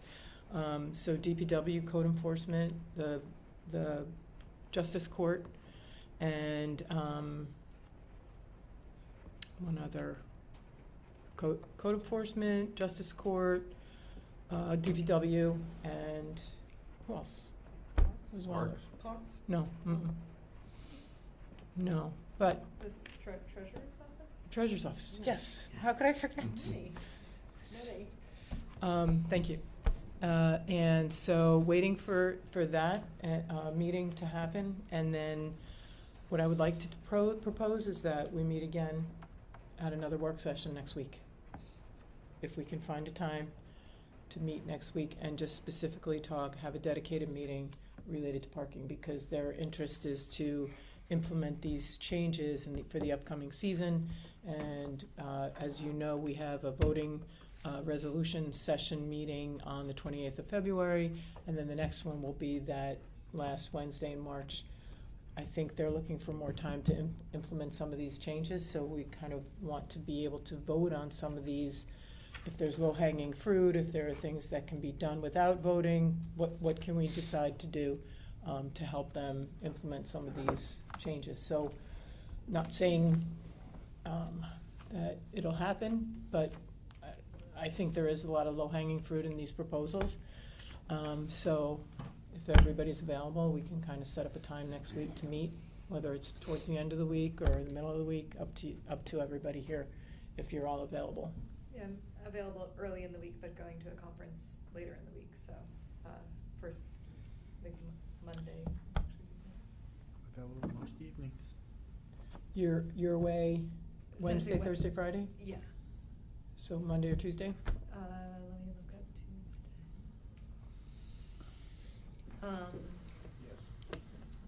Tuesday. Tuesday, we just have the Conservation Advisory Council at 7:30, so anytime before that on Tuesday.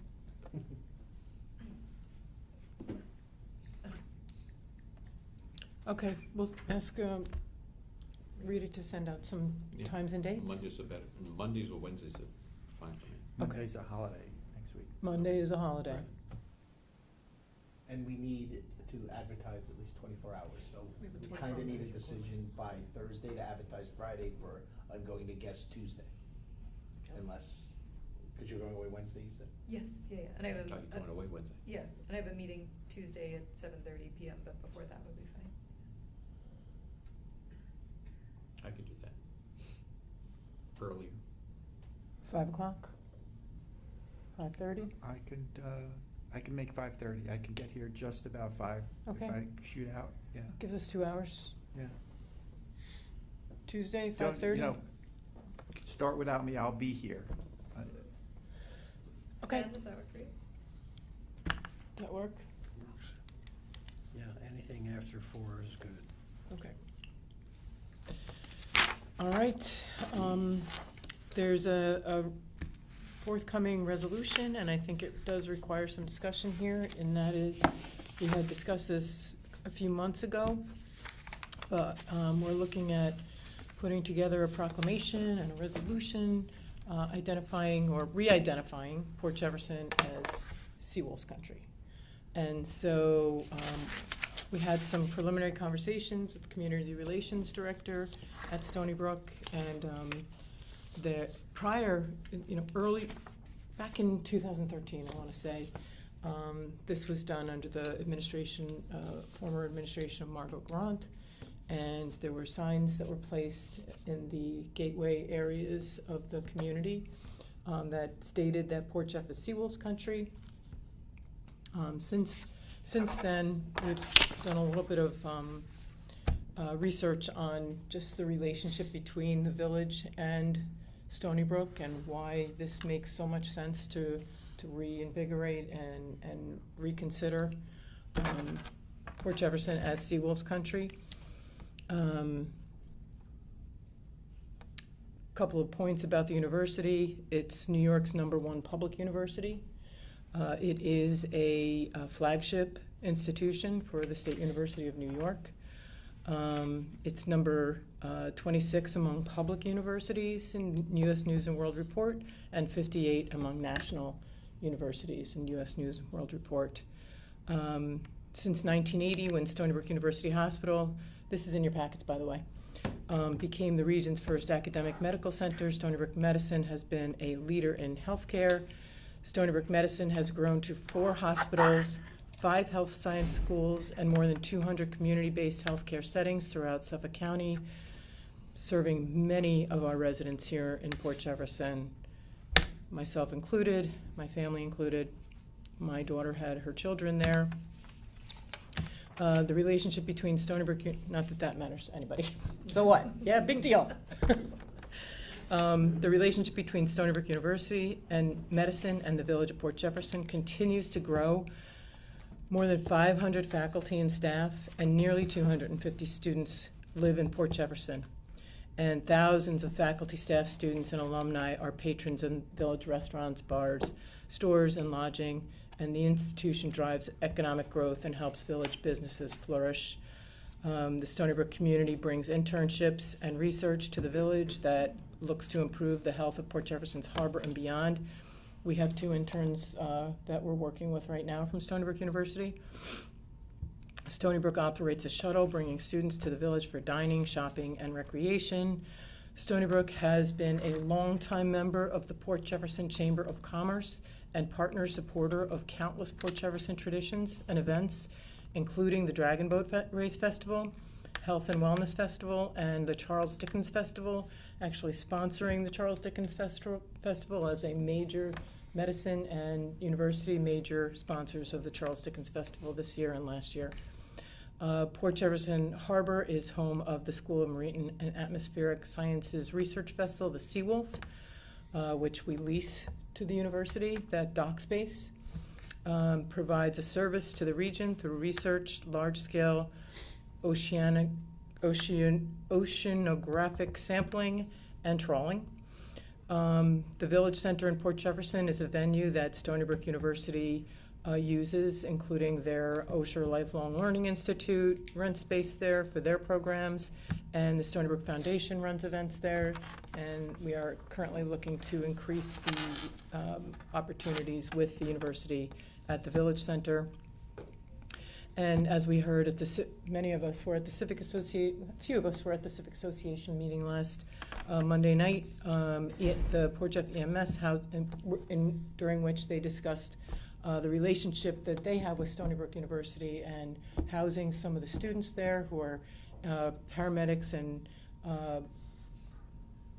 doing their clinical time. medical professionals in training that get their clinical hours through the EMS program there. So very, very vibrant. There's so many other things that we haven't talked about here, but this is the makings of a proclamation that we hope to hand over, if this board agrees, that we hope to hand over to the university president at the April meeting, if this board agrees. So we're hoping that she can come and we can actually present her with that proclamation that Fort Jeff is Seawolf's country. So this is the banner artwork that has been designed by the university communications department. Thank you. That's Wolfie. So the locations where these banners existed in prior years were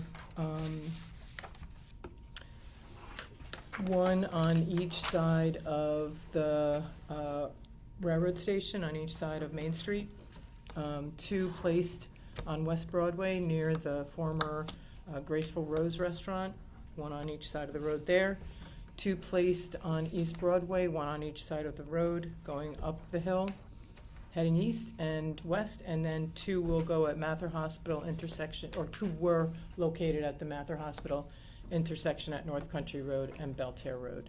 So that's where these banners were placed before. The cost of installing these banners is zero because the university will install the banners should this board approve the concept on the 28th. And this will be on a resolution on the 28th, but I wanted to open it up for discussion so that we can answer any questions now or in the future leading up to February 28th. This was a great program, and I don't know why it disappeared. We were quite involved with our golf pro would go over to the basketball games and run contests during halftime. We went to their football games, offered lessons at the football games. The tennis team came to the country club, right? And ran some clinics up there? Well, they actually played a match up there also at the country club. That won't happen in the near future, but well, I believe part of the reason was the lack of participation coming from the country club towards the end. Okay. I like it. I think it's a great idea. Yeah, Glad to bring it back. I think any collaboration helps, you know, residents who are part of this feel more at home in their own Fort Jeff, and then you know, folks who either go to school or work outside feel at home, you know, work at the university feel at home here in Fort Jeff. And you get to watch the football game from the presidential box. There you go. Are they still doing that Wolfie Pass? You still have to pay for your tickets. The Wolfie wallet? pay for Wolfie wallet. I don't know. Do they still do the Wolfie wallet? I think so. Yeah, Wolfie Wallet it. is currently in, and a lot of the retailers accept Wolfie Wallet, and that's through the chamber. And so Heather Benoob is the community relations person. She is a member of the chamber and attends those meetings. And yeah, the goal is to increase that relationship as well. I would, this is subjective, but I know that this is the Stony Brook logo. Something about the red and black background, I feel like makes it a more aggressive looking wolf, and just having looked at other images that they've produced, Stony Brook University has produced, there's sort of a maybe more a softer, or even they have the sea wolf with the wave that comes up behind. I don't know that that's approved. It's a licensing thing, yeah. But this is a university. I think that's really old. Sure. Anyway, I mean, for me, I feel like, I don't know, working. It's different from this one. Yours has a red outline. Different versions. We've talked about branding with the village and colors and all that, and I know that this is obviously Stony Brook branding and the logo. I don't know. I personally would love to see maybe just a softer background for the banner. That would be, if the theme is welcoming, I'm sure that that image is licensed, and they probably don't have other licensed ones, because it's also the one that's on the bus that drops people off at Walmart and Center. No, sure, and just, but even if we, you know, obviously the image is what it is, but I don't know, a red and black isn't like Port Jeff colors, That's When I their say colors. licensed, I their mean colors. legally, Right. they might not be allowed to change it. but the color of the background of the banner? I don't know if the image that you're holding is licensed or not, and if it's licensed, we can't ask them, they can't legally change it. They might have to create a new one, but And their colors are red and white. This is it, yeah, this Yeah, is it, so this that's is it. their logo, That's- Yeah. Okay. period. All right, I guess just, there's some blue in there and gray. I would be curious to see a blue-gray background personally, but if it was only me, then that's fine. It's only you. Yeah. Alright. That's fine. It's their logo. I'm not gonna tell them how to market themselves. Yeah. They did come back and make some adjustments based on your original feedback. Yeah, It's a little bit different, right? yeah. It's I okay. don't- No, it's okay, and that's It why didn't art either- is subjective, right? There you go. Branding Goes is, full branding circle. is not. Art is, branding is not. But design elements are. Okay, no more questions on that? Let's see. Did I have anything else? I'm sorry, I'm taking up a lot of time.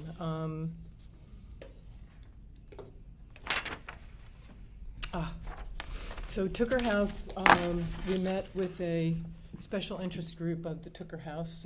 Trustee Giuliano joined that meeting. I'm going to defer to the treasurer on the update on the DASNY grant, if that's okay. Not right, if you want to talk about it now, you can, or wait till you report when you're talking about grants. It's up to you. I'll just talk about it now. Okay. So where we're at with the grant, the way, we have two grants. One's phase one, which is the purchase and acquisition, and the rest of it is restoration. And then there's phase two, which is additional restoration work. The first grant is $500,000. Because of the way that it's written, we have to, the purchase and the restoration piece of that grant is all one piece. We were trying to work with DASNY to get the money for the closing, to purchase the property right then and there. Unfortunately, because the restoration piece was written into the first phase, we can't do that. What we have to do is spend the first $500,000 and then submit for reimbursement and then work on phase two.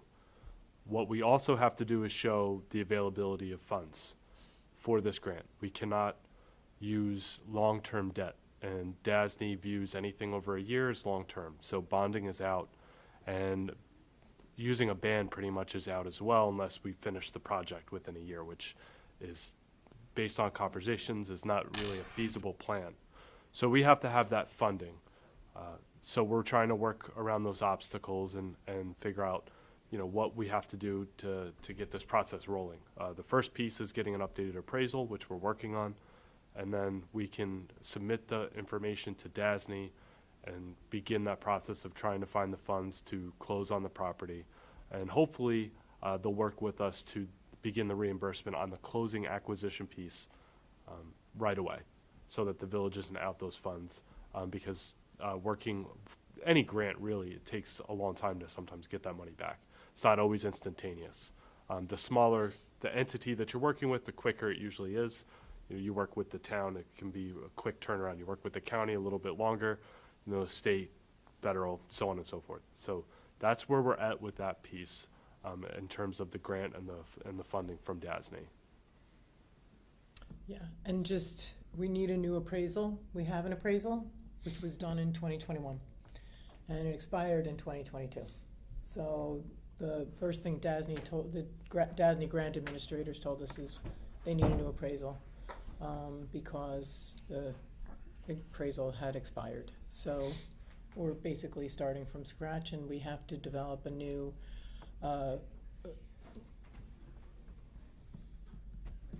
Legislator Engelbright attended this meeting. This is the second time we've met with him to talk about the Tooker House. He's the one who basically wrote the grant, because he was the sponsor. He was the sponsor of the grant when he was an assemblyman, and he got the commitment from DASNY for the grant, and so he is going to share that with us, because the funding that we request has to be all capital. It can't be any soft costs. It's not putting up a fence to protect the property. It's anything. It was described to us as if you turn the house upside down, whatever falls out cannot be included on the capital request. Like anything that's there and solid and together, like structural, is part of the restoration, and preservation of the home. So fences don't count? Fences do not count. Neither do windows, neither does cleaning up the property, any type of security. None of those items count towards the grant reimbursement. Fire Those would alarm all does not be count. eaten by the village. Oh, the windows, right. Windows are out. Typically said windows don't count. I guess they think windows can fall out. I don't know why. I don't know why they don't count. I don't know, but they don't. Maybe because it was from Doors early count? 1700s? Doors? No. Door frames, on the other hand.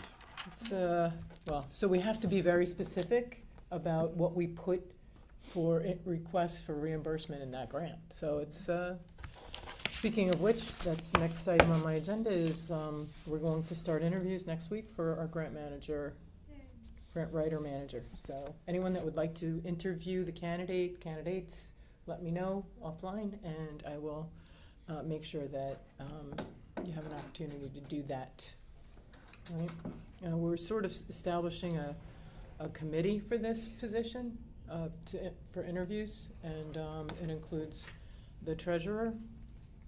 Do you want to be on that committee? Yes, please.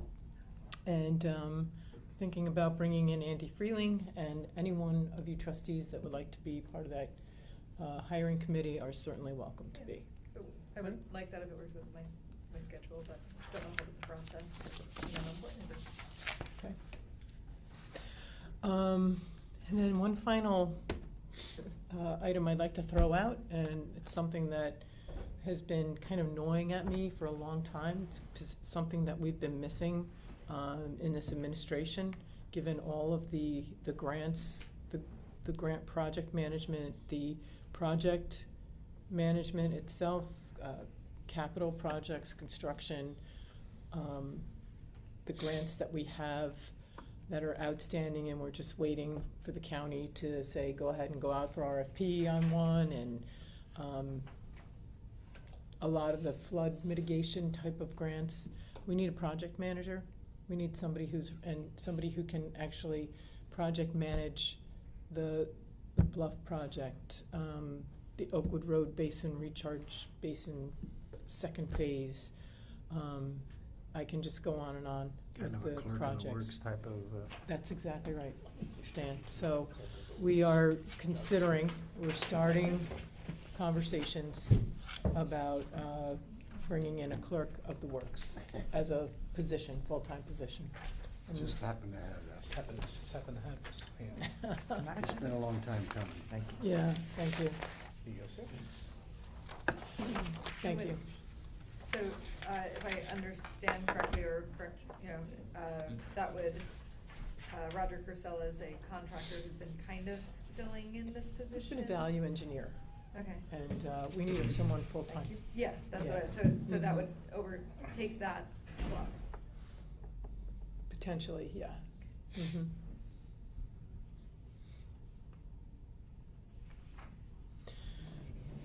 So this is the civil service job description as it exists, and it's a non-competitive on civil service or competitive?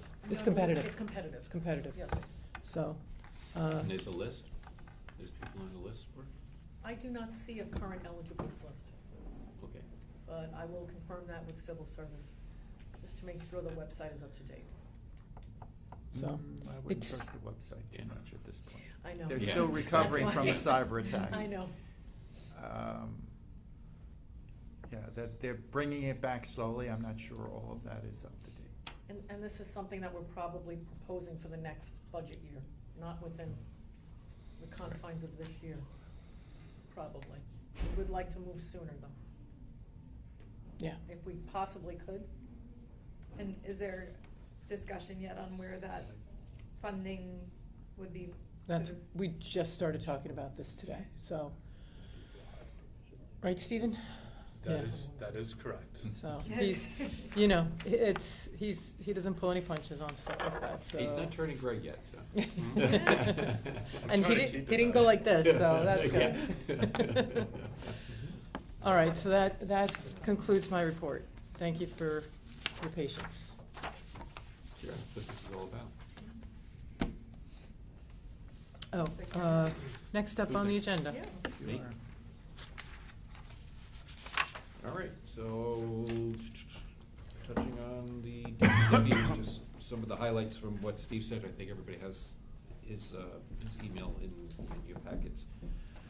He's continued. First of all, they did a fantastic job, as the mayor said, on snow removal yesterday.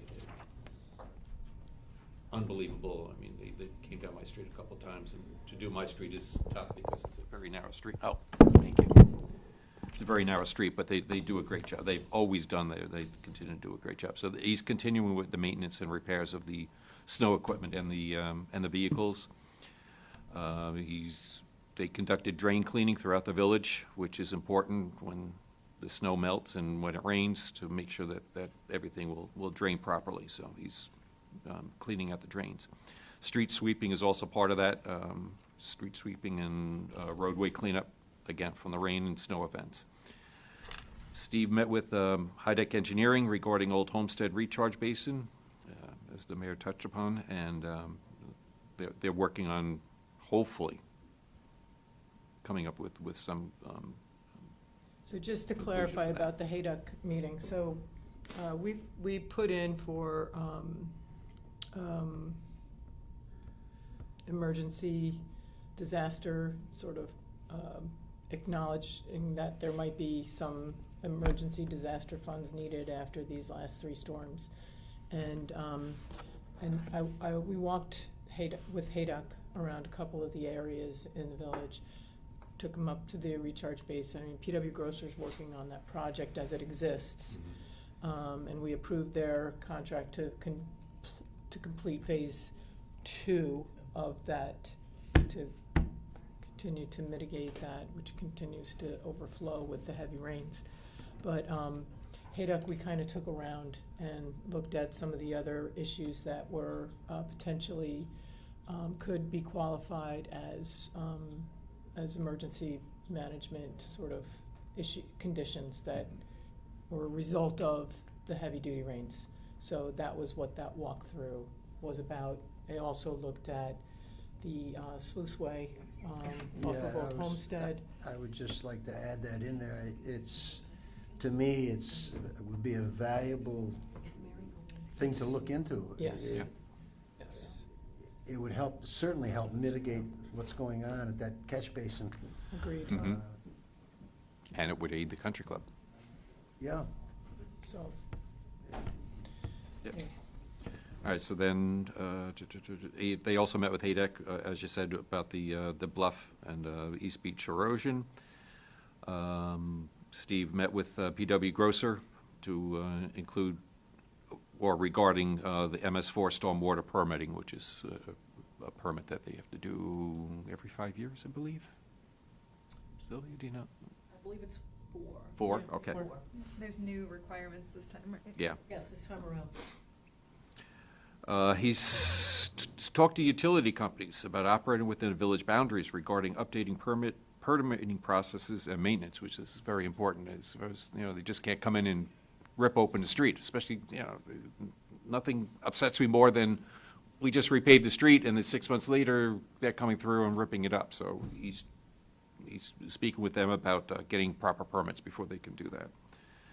He's working with Stephen as far as vehicles and leases of vehicles, pothole repairs and seal cracking in a couple of the parking lots in the village, And he says, unfortunately, they've received many, or increased amount of calls about dead deer and, you know, on the streets and everything. So he goes and their department cleans that out. So that's DPW. As far as parks, they work very closely with everybody for the Ice Festival, which was postponed, the second day was postponed to the following Sunday. Bless you. So they took care of the preparation for the Ice Festival, Main Street, East Main Street. They decorated all the Dickens lanterns with the blue for the Ice Festival, LED lights. They aid DBW as far as cleanups for the heavy rain and windstorms. Close East and West Beach for the day to clean up gravel, debris, and tree limbs that obstructed the roadway down to the beach. Kayaks were removed on the beginning of January, and so if anybody's listening and they want to know where the kayak is, they have to contact Marissa down in the main office to retrieve that kayak. There'll be a fee to retrieve any kayaks that were taken off the racks or being stored, and there's a storage fee if people want to get their kayaks back. Again, they assisted DPW with sand removal.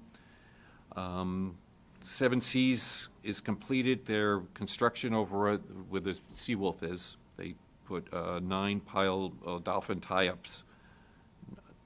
Installation of the 9-pile dolphin tie-up that is located in Village Pier at Harborfront Park.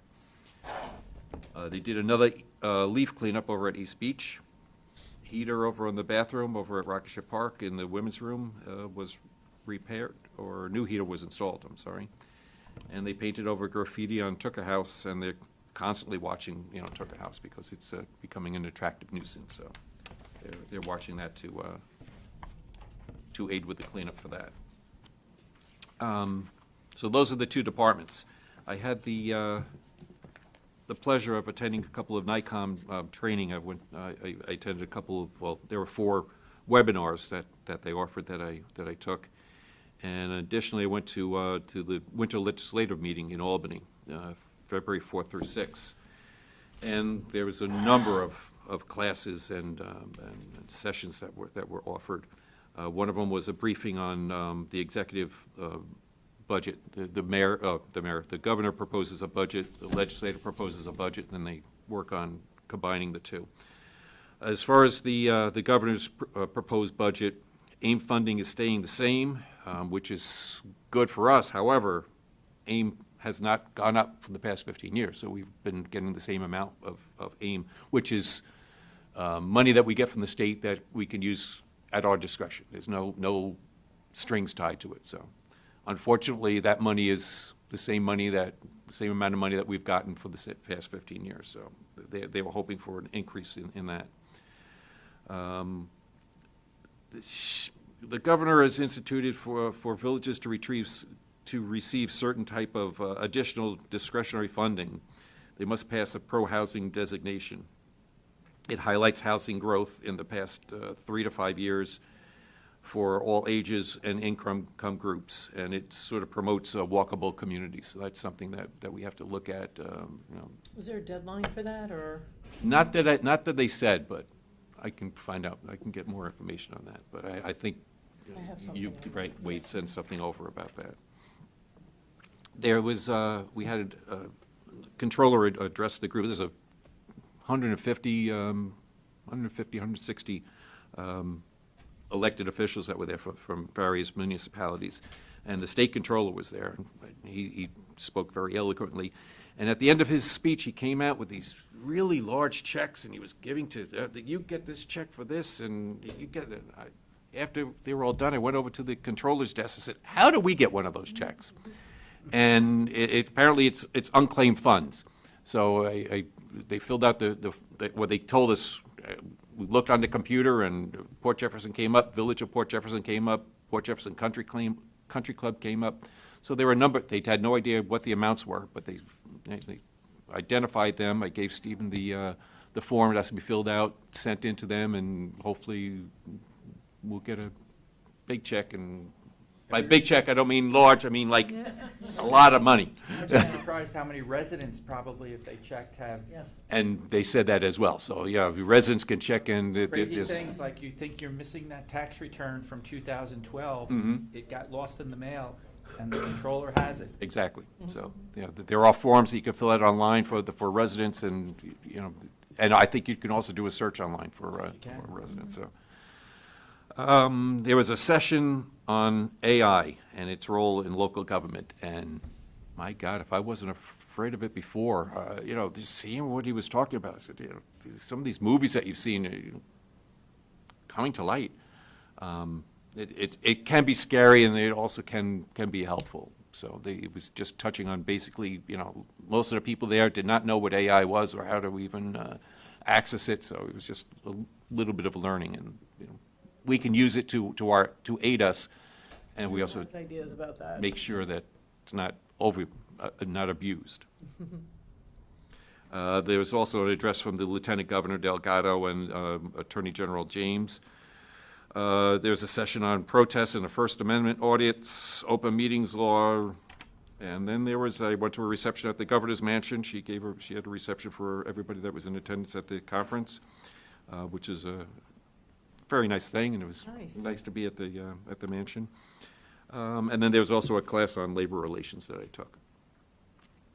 On my Saturday sit-downs, a couple of things came up. The gentleman that lives across the street from the softball field, was inquiring. I know, Stan and I have been talking to the Parks and Rec Department or the Parks and Rec Committee about a netting across, and he's just hoping that something can be accomplished before the season starts up again. Another person came to me, and I spoke to Sylvia about this, about the Maggio contract, and the people were complaining about the rate increases that they had received from their garbage pickup. I know in the past we had talked about putting something like that on the village tax bill, and for whatever reason, one way or another, they didn't want to do that, where the village actually contracts with Maggio to pick up the garbage, and we would put it on the tax bill for whatever the fees are, and it would be a better way that the village can keep track of of what Maggio is charging. So I don't know if that's an idea that we want to look at. We wouldn't be able to do it for this tax bill, but we'd have to talk to Maggio and come into a contract if we wanted to do something like that. But there were a number of residents that were a little upset about the increased fees for garbage. Not just talk to Maggio, but put it out to RFP. Well, put out to RFP, exactly. It doesn't, yes, I'm saying Maggio, but because most people have the contract with Maggio, but it would be an RFP. Sure. Well, in order for it to be an RFP, I don't even know why it's separate from the village. Yeah, each homeowner has their own. So it's not like we can just go out to RFP for something like that. There would have to be some. Oh, we'd have to get Dave It's involved. not as easy as we'll just add it to the tax bill. Oh, no. Ultimately, that, and again, It's we're crawling before we walk, but yeah. So if that's an intent, we'll put some pen to paper and research the adding of something to the tax bill. Yeah, I'm just, throwing it out there to see if there's any interest, if we wanted. I guess it would be interesting, I'm sorry. No, I was just gonna, is there any way to, before really going too far down the rabbit hole, having a conversation with some of the local carters to see would a municipality actually get any better rate than, per household, as opposed to the individuals paying it? Because otherwise, we're increasing village taxes, people might be netting the same, Right. but we're taking on something new as a municipality, but not actually helping. We might also have those answers already in the awarding in the original RFP and contract that says what they can and can't charge. So if we get a complaint that they're supposed to charge X and they're charging Y. So, we did a deep dive into this, I feel like it's every 3 years or so, and the understanding is that any carter can operate in the village, but it's only Maggio, because for another carter to even think about coming in. The volume. Right. Yeah, the Right. volume of folks, and so what's been happening with Maggio's, the carter can increase their rate annually.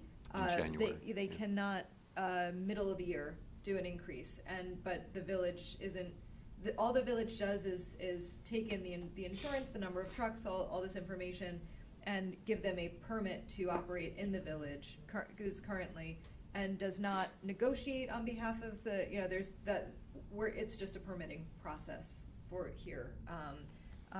That's how it's currently set up. I know there's been conversations, well, can we get on Brookhaven's garbage pickup? The answer is no, because the landfill is,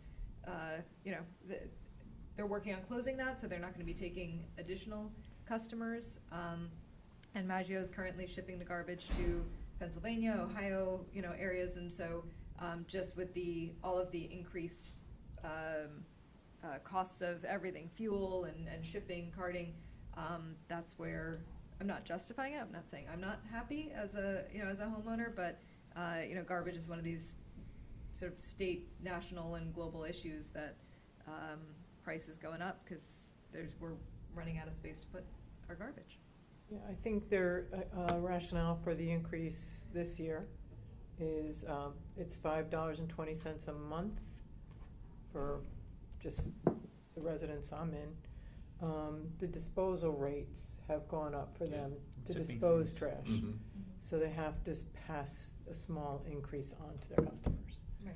Well, Remember- interestingly enough, my bill actually went down, and when I looked at it, I said, why is that? One of the advantages of being 65, I get a Get the senior rate. get a senior rate. I didn't 10% realize that the senior garbage rate. gives a senior rate, but But you have to ask for it. you have to ask for it, right, Yeah. right. Which is a great thing for the public to know, Right. that, Mhm. and that maybe is something the village could post and say, hey, if you are a senior in the village, this is the number you call, and this is how you request Yeah. that. I know you could also get a slight discount for getting smaller bins. Mhm. They have two sizes. It almost seems not worth it, but if you're, if every dollar is mattering in My there. neighbor does it. Yeah, they pick it up twice a week, so depending on your volume of garbage. My neighbor does it, but every once in a while I find some of their garbage in my. It's okay, it doesn't cost you anything more. So that's a thought, it's a process if we want to pursue that. They question about the bluff, and the mayor already spoke about that, so I'm not going to go through that again. We did get an email, if you remember at the last meeting, we had Mr. Franco spoke to the board about the speed sign on Pine Hill Road. And I don't know if everybody got, he sent an email to me, I don't know if he CC'd everybody, but he just wanted some sort of status or Okay, update on that, the so. status is, and I think we talked about it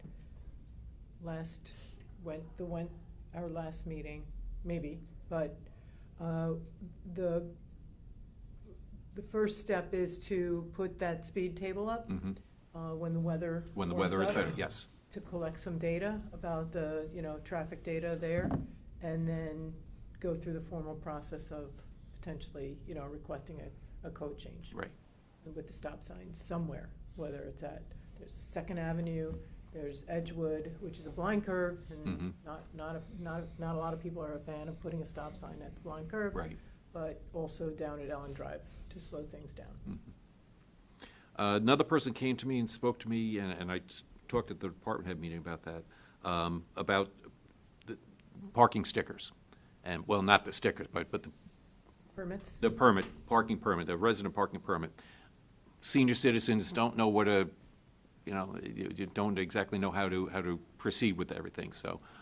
There are people, they do it here in the village hall, and they assist people, and over at the village center too.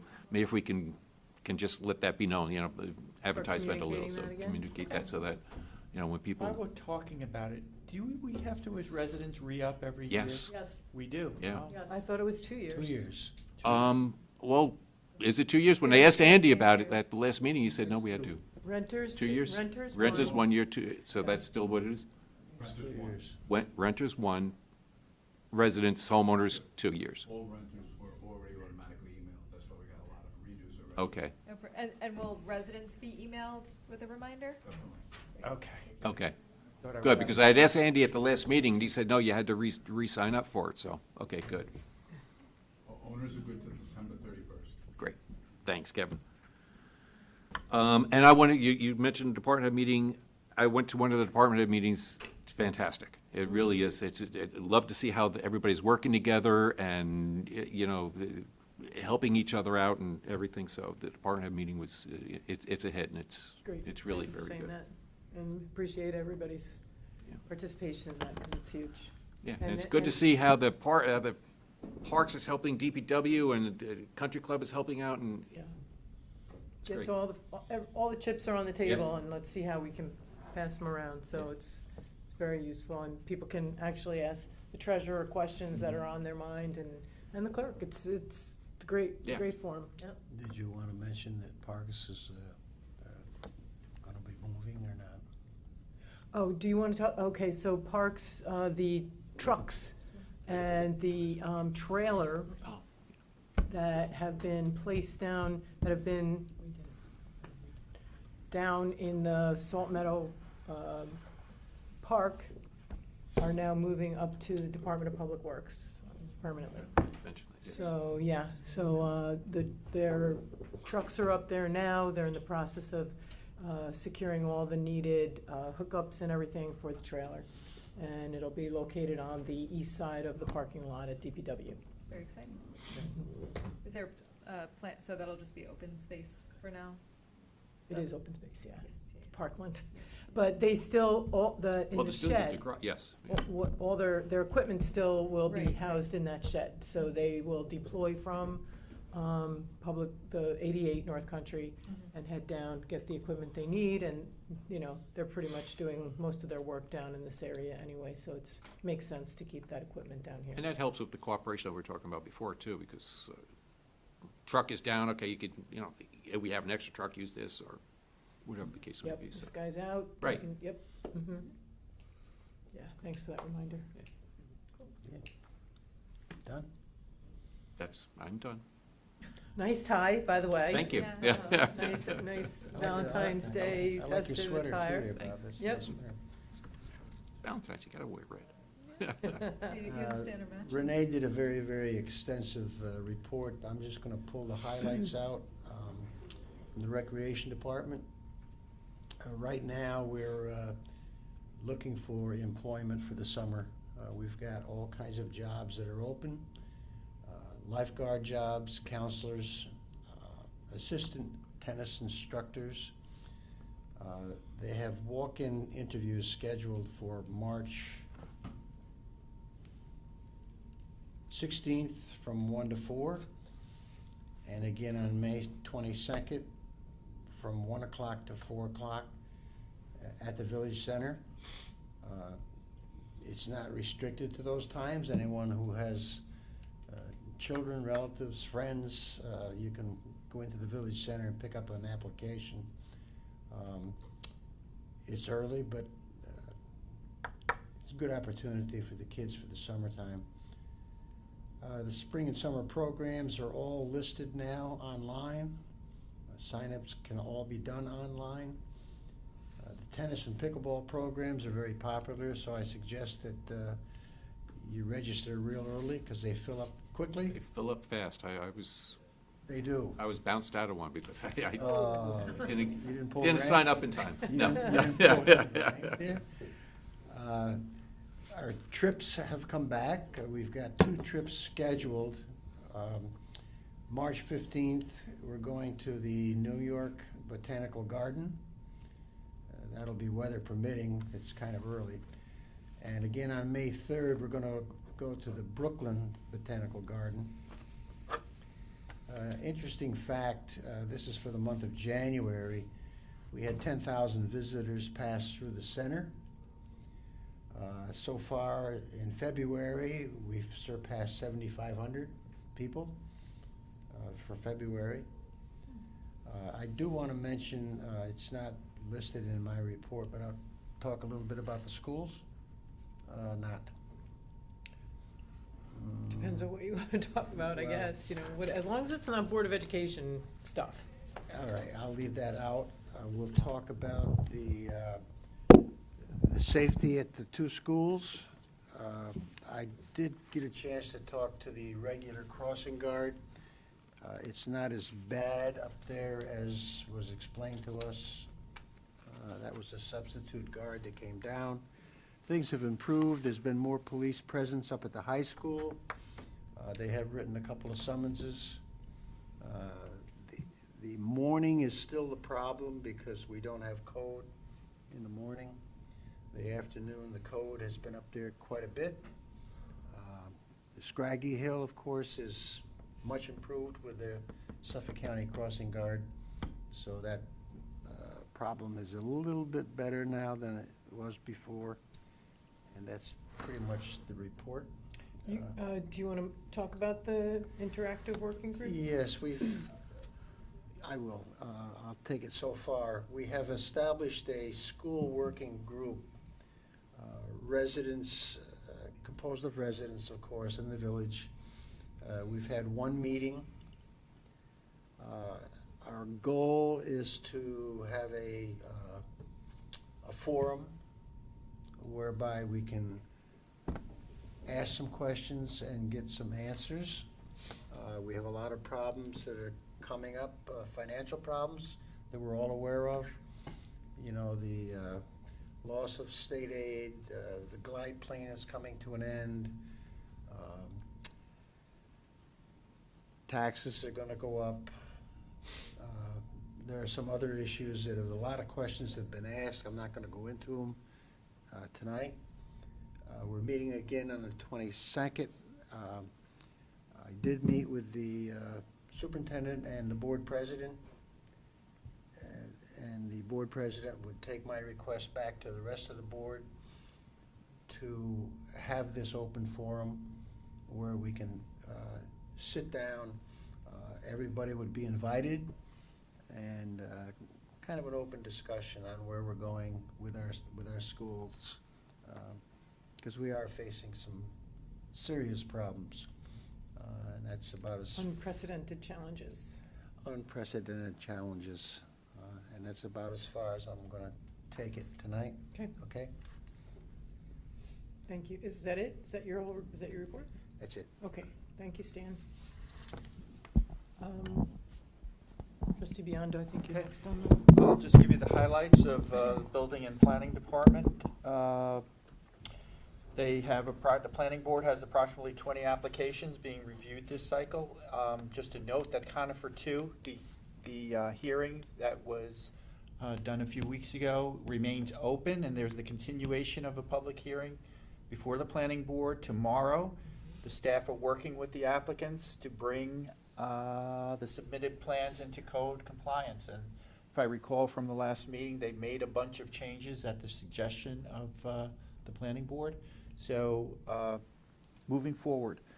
The top 5 active construction projects in the village: St. Charles Hospital, the expansion of the emergency room facilities; Mathers expansion of emergency room facilities; the apartment at 1 North Country Road on the corner that everyone sees as they're entering the village.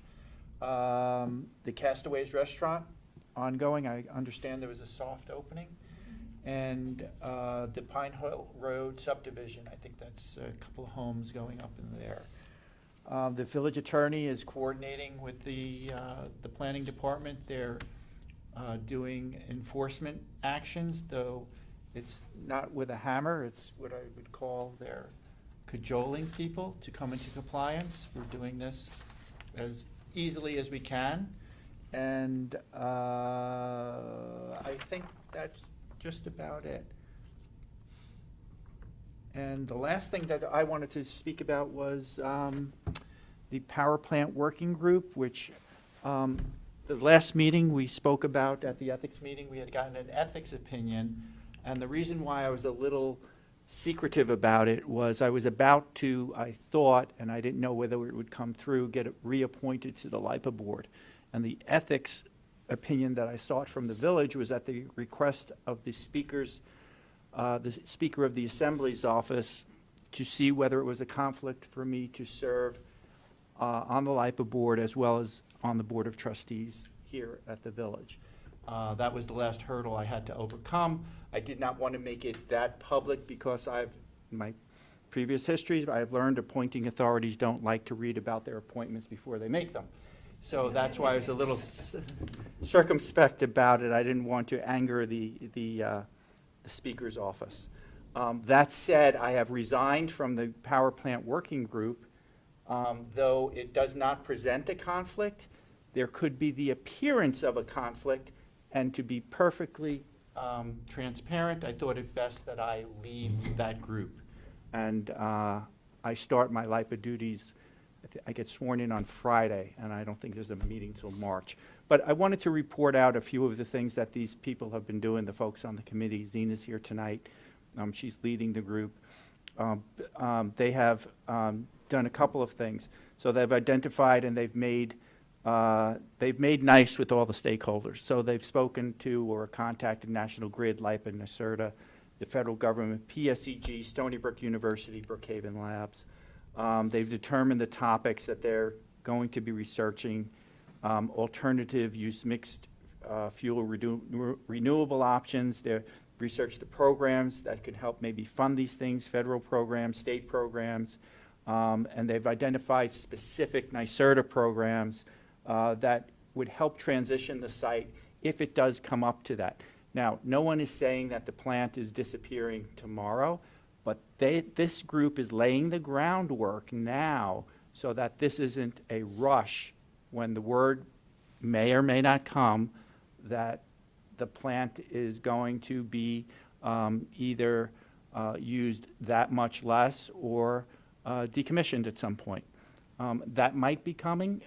We don't know with the onboarding of wind and the problems they faced with contracts, and there's a new wind contract being rebid to see what's going on. So the fossil plants are needed more as backups. This plant runs about 4 or 5% of the year. You'll see it on the coldest days, the hottest days, things like that. But there is a plan to, I think there's 3 generators there, 2 are running. There's a plan, I believe, to retire one of those. So that would create less of a tax base for us. Is there any discussion about battery storage there? That's not, the last I read, it was not one of the sites being considered right now, but I think in the future it could be. But if you've read about batteries, there are communities who are questioning the safety of the batteries.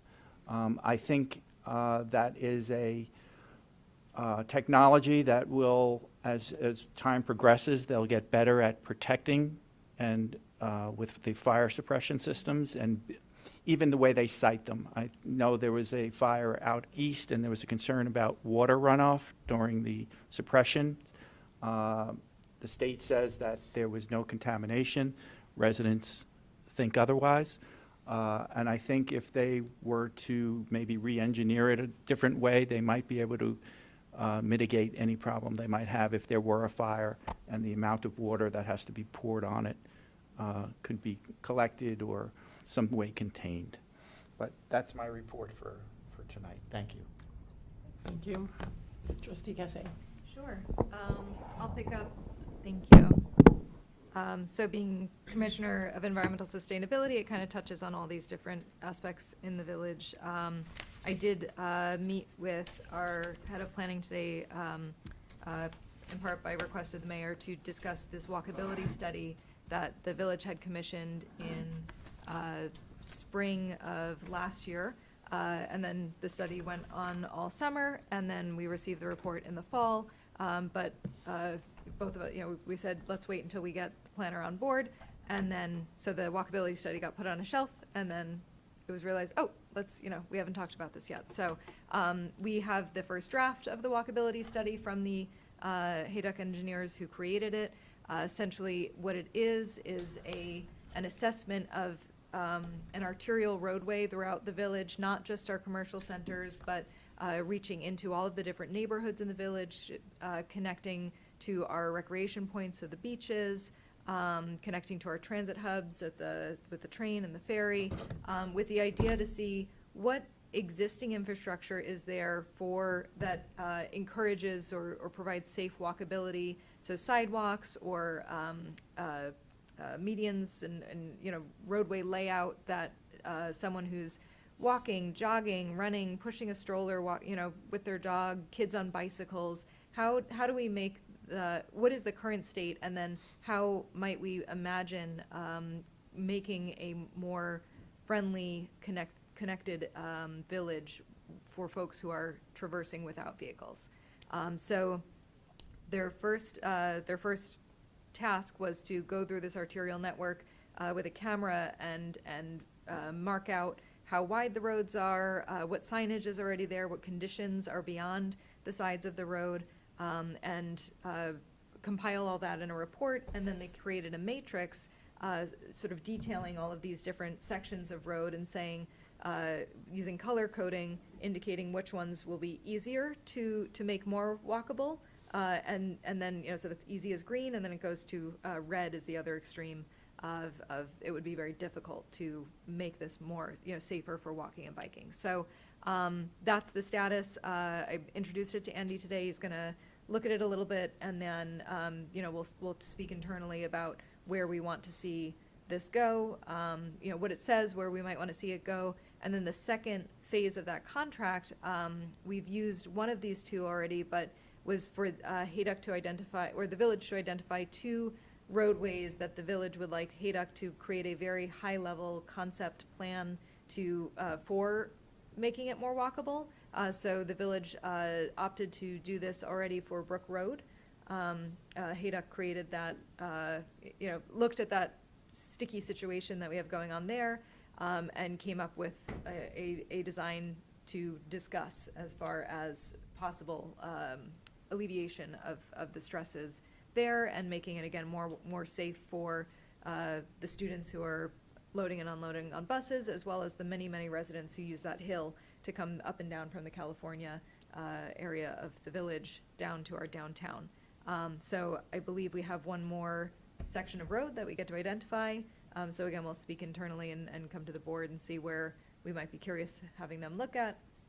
And then once this contract is fulfilled, hopefully the village can then say, what do we have now, and what grant monies are available. I know there's a lot of grant money out there for these kinds of projects. So, how do we want to build upon this and listen to the residents who, I know when we're knocking on doors, it's quite common for people to say, I wish the streets felt safer to walk on. So that's the status there. I spoke to Andy a bit about the Department of State Climate Resilience grant that we're working under. We're currently received comments from Department of State and are going to be working with the Project Action Committee members to make sure that the document, as it is at this point, is going to be is as great and ready as it can be at this point. And then we're waiting. Can I talk about the meeting that we had on Monday? Remind me. With USGS? Sure. Yeah. So I think this is the first time we're publicly announcing this. I'll try not to get too excited. So early last year, I had working with Elizabeth Hornstein from Long Island Sound Study, who is our sustainable communities coordinator for the area. So largely looks at how communities are dealing with climate issues. I speak to her a lot and often about the flooding in the village, and always am asking for opportunities. So she came back to me one day early last year and said, well, USGS, which is the United States Geological Survey, is conducting a compound flood study. So historically, flood studies are tidal flooding or stormwater runoff flooding or groundwater flooding, but this is the first study that they're doing that takes into account all of those different factors and how they interact and cause flooding like we experience increasingly frequently here in the village. So as soon as I heard that, I was on her consistently about how do I get a meeting with them, how can the village connect and pitch the village as a study site, because phase 1 was them figuring out their methodology. Phase 2 is choosing 3 study sites to bring this national level study and data set to. And so we were able to, mid last year, pitch the village as a potential study site, and found out in December that we were selected for this national level study about compound flooding. We had a great meeting with them, just a high-level introductory meeting for the team to explain what they're looking to do, and that it's really not much coming from the village other than data that we largely already have being shared with them. And they'll be working with the village, throughout this coming year and probably into the next regarding the collection of hyper-specific data for the village. And what it really all boils down to, and the reason I get so excited about this, is that as the village discusses infrastructure, whether it's green or gray infrastructure, to help mitigate the flooding that the village experiences, to this point, it's been guesswork as to whether or not it would actually help alleviate the flooding. But now every taxpayer dollar or grant dollar that's spent on flood mitigation in the village will be able to have that answer as to whether or not in different scenarios that project will actually help alleviate the flooding. So I'm really, really excited for the village, for that and for all the residents who can know that the village has the tools to make the decisions that are best. Thank you. Appreciate your effort to bring that home. Absolutely. It was all you, so. Well, and now it's this team, and I'm just really, really grateful, even as a resident, as a taxpayer myself. So very excited about that, and obviously we'll keep everyone in the loop about that. So that was updating Andy on all that today. Other report items. I know I hadn't received an email back from Marissa, but not sure how many applications we've gotten so far for the Port Jeff Garden lottery. Last I checked was late last week, and it was 2. Okay, very good. So that's open until tomorrow. So any residents who are interested in getting their application in for a garden bed. Is that a hard stop? It depends. Yeah. I wouldn't, may I? No, I wouldn't think so. Right. Yeah. I would think not, especially if we don't have all our positions filled. Exactly, yeah. Okay. The good news is that I do have a meeting, I believe, on Friday with a potential garden manager. Perfect. So. Perfect. Yeah, glad to see that developing, growing, and but yes, yes. So we'll but do go to portjeff.com/communitygarden to fill that application out and get it in. It's a wonderful program there. Just wanted to sort of talk about next steps. I know we had all the folks who came out on their evening to talk about the horse-drawn carriages in the village. Is that something that either a village staff member or trustee wants to sit down with the BID and the Chamber of Commerce and have a discussion about? It did come up at the BID meeting last week. It really is a sort of like all the not-for-profits need to kind of get together and talk about that. So maybe we can have that as part of our agenda for the next not-for-profit quarterly meeting. Perfect. Excellent. All right, just wanted to make sure that the ball kept rolling there because I appreciate that they came out and voiced their concerns. Next, I know I had sent around and there'd been some comment, but I didn't want to continue on group email, so I figured pick it up here. I've drafted a resolution regarding the hold harmless provision in the state's foundation aid formula. As a village, this affects our taxpayers. I know there are these larger, more long-term conversations going on about the school district's spending and the decisions that they're making, both in the mid and long term. But right now, the proposal to suddenly and without warning pull the rug out from under the feet of the school district and therefore the taxpayers with this $1.2 million cut, I think we're all seeing and hearing conversation about the hope is that the governor will reinstate the hold harmless provision and reinstate this foundation aid, but have serious conversations about phasing it out over time. That's what the direction seems to be. Is it just a shot out across the bow? I don't know, but I feel strongly as a village in protection of our taxpayers, passing a resolution that says that the governor should reconsider and not suddenly remove 28% of the school district's, Port Jefferson School District's foundation aid. So I don't know if there's more discussion. I know sort of a something like that. It affects the whole community. Yeah, I know we don't have any control over the school, but it does affect our taxpayers. Can you tell me more about what exactly the whole hold harmless is and what? Sure. So the hold harmless provision has been part of the state's foundation aid equation, which is a very convoluted, complicated equation on how much each school gets, year after year from the state. And since 2007, the hold harmless provision has been in there to say a school can rely on getting at least as much aid as they did in the previous year. So since 2007, that's just been the way that school districts are planning. And so without prior discussion, public discussion, the governor's office proposed a budget that essentially pulled the hold harmless provision out of the foundation aid formula, which means no, you're not going to necessarily receive as much aid as you did last year. So the education budget went up by 2% overall, but the distribution of the monies, the foundation aid monies, is different. So ComSwag is receiving more foundation aid funding this year based on the new equation and calculation. Fort Jeff would be receiving $1.2 million less.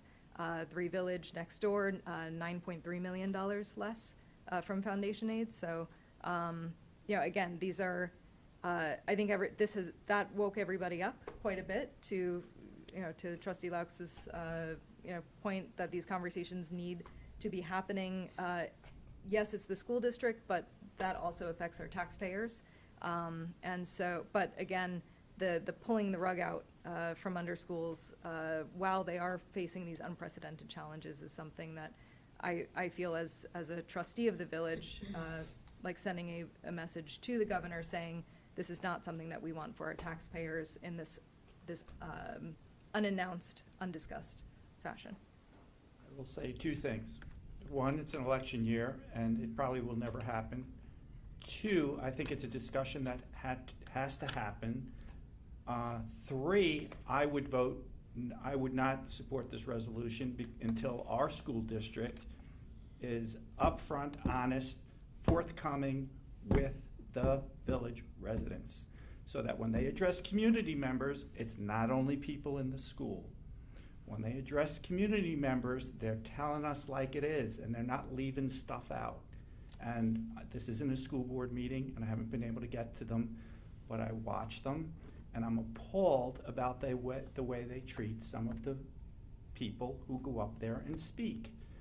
To the point where the last time someone asked a question, and they let the 3 minutes run out, and they were very rude in the way they pointed out, aren't our 3 minutes up? And dismissed. Not right, not transparent, so I wouldn't support it. Well, and I respect that, and I agree entirely And about. I'm sorry. I'm all for the education, and even if you lose aid, no program's going to be affected, but it's going to force them to see where the rubber hits the road, and the taxpayer has to be protected. You're in a declining enrollment environment, and you're spending more money. Don't get it. That's where I'm coming from. Yeah. All right. Sorry. No, so again, as I was saying, I don't disagree on principle, and I think that this is a shot across the bow to say the school districts really need to start having these austerity conversations, to be more transparent, to be working with members of the community, listening, having that be a two-way street. But right now, with the school budget already being something that struggles to pass in this community, having an extra $1.2 million pulled out of it and having to have these cuts that are less well considered in the long term, I feel strongly that for our taxpayers, this isn't the right way to go about this. I understand where you're coming from, and the budget won't be passed till April 1st. So let's see where the school district comes and says to the community what they're going to do. I know I've asked, what's the plan for increasing enrollment? What's the plan for the glide path and potential loss of the power plant? What's your plan for communicating with the residents? And then the biggest one that we had to learn about in the newspaper was the lawsuits that are pending. And that's probably $30 to $40 million liability if they don't, I don't see how they settle for much less. Sure, and so to those points, and again, I don't disagree, but the school district is staring down the barrel at a lot of necessary spending. And then there's the questionably necessary spending that I think, you know, we're in consensus that we are not the school board, but we're, you know, we are urging as Playing community. them on TV.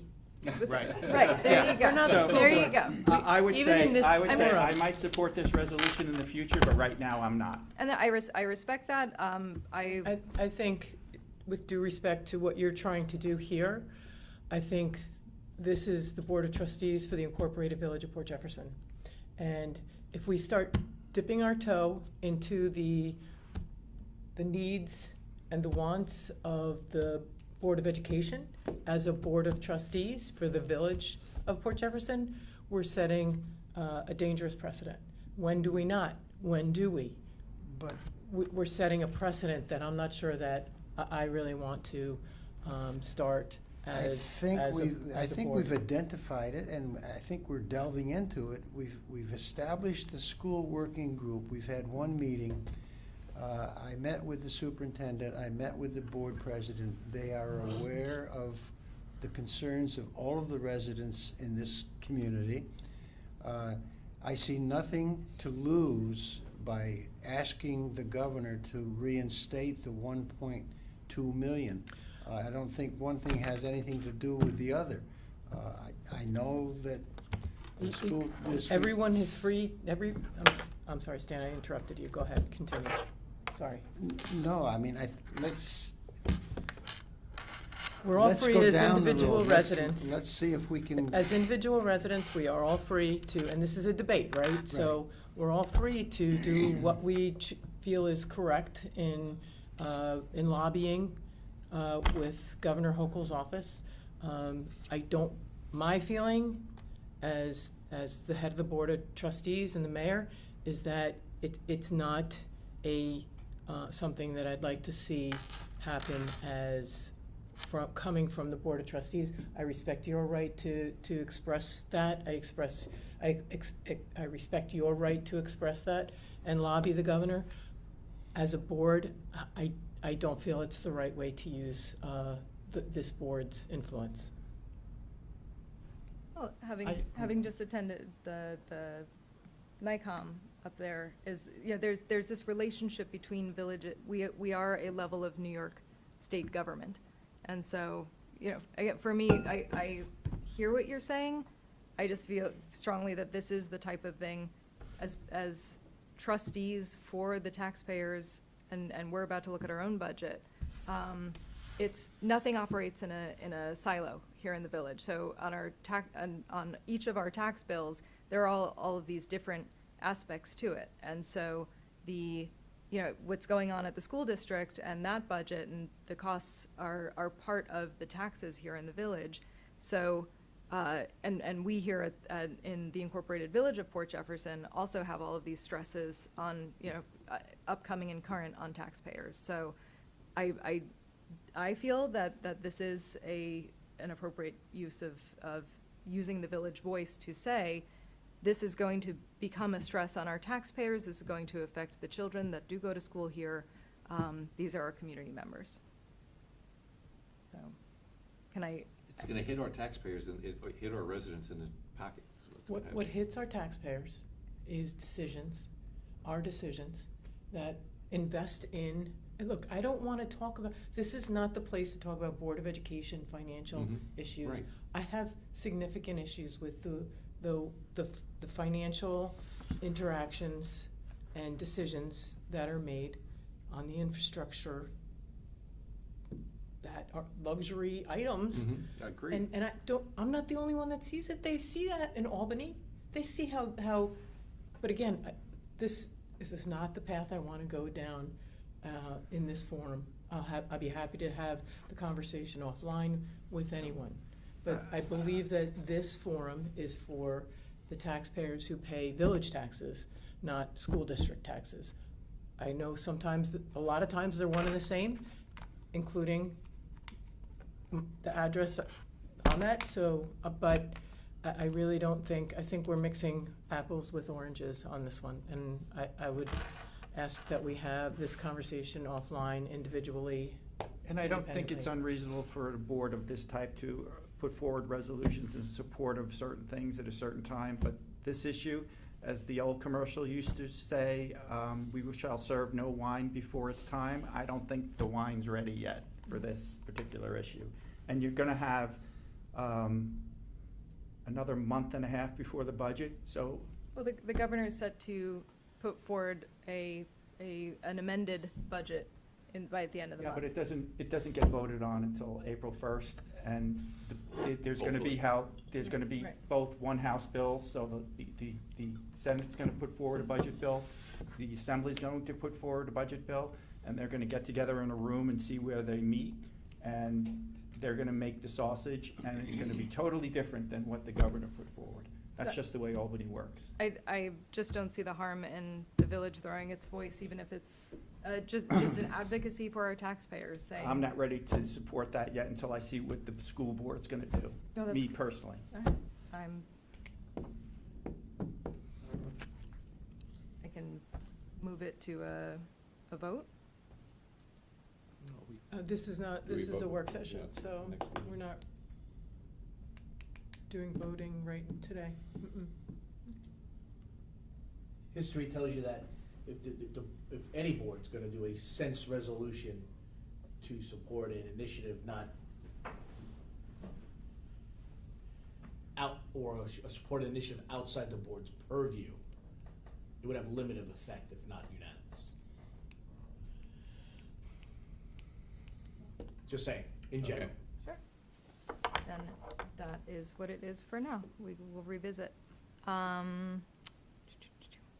can go right on to another really fun topic. So there was discussion during the public hearing for the ethics, the new ethics code, and the board to request a hiring committee to put out a call for ethics attorneys. So because now that the Board of Trustees has fully seen the mechanics and, kind of looked under the hood of what is this going to look like, what is the procedure here, I think that in the interest of transparency and all the conversations that we've had, and I had brought this up before even the public hearing at our last meeting, just looking at an open call for ethics attorneys. And maybe we end up with Mr. Leventhal, and maybe we don't, but just having a transparent process to have folks come forward and submit rates and proposals, and the village board getting to consider that. I disagree. It's not something I'll vote for. Happen to think Steve is the guy in New York State. He's on board, he's ready to go forward with Well, he may choosing our board. very well be, but I still think that we should be out there looking. Who knows what's out there? I can tell you he's out there. He's the guy. He's definitely out there. I don't see the harm in doing it. I understand and greatly respect our staff's time and understand that any process takes time. But again, I want our residents to feel entirely confident in this process. I think it was very thorough. I appreciate the way that it was done, and that we were able to reach unanimous adoption of that code. But there were, even the first resident who stood up and made a comment and said it was her first board session, first time attending a village board meeting. Her comments, have stuck with me, and I just think that there's not harm in going through this in interest of great confidence, continuing to build that great confidence in this. The only people who were against Steve were the people from the previous administration. It's not, this isn't anything personal about Steve, it's about process. And We went through a process, we hired an ethics attorney, he was vetted, he's the guy. But Let's move but forward. we didn't necessarily, agreed enough to say, this is something that we can support as a board to start the ball rolling on this, but there wasn't necessarily a thorough process. Is this a precedent you'd like to start with Labor Council, with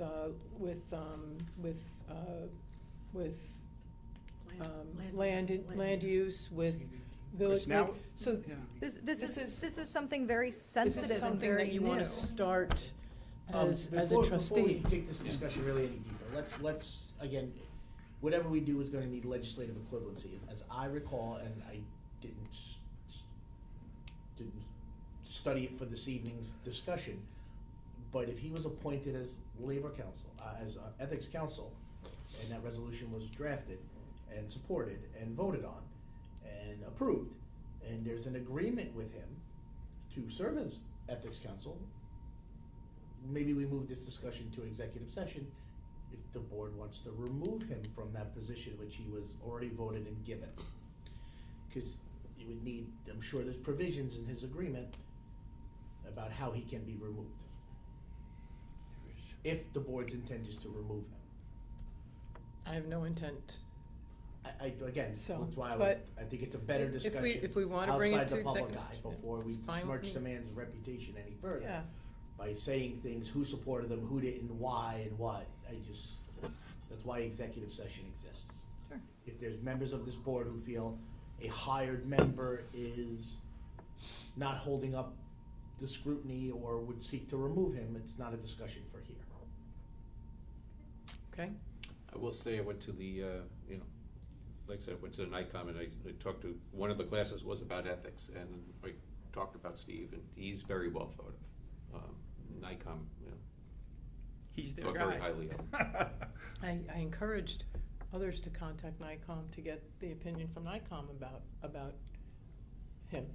I don't know if anybody followed up on that, but it was pretty objective. To me, it's not personal about Steve, about Mr. Leventhal. This is, again, it's about process, and I respect how thorough the board's process has been. And so this just seems like all of us having now seen what's involved here, that transparency would be appreciated by the But then we board. have to respect the process, right?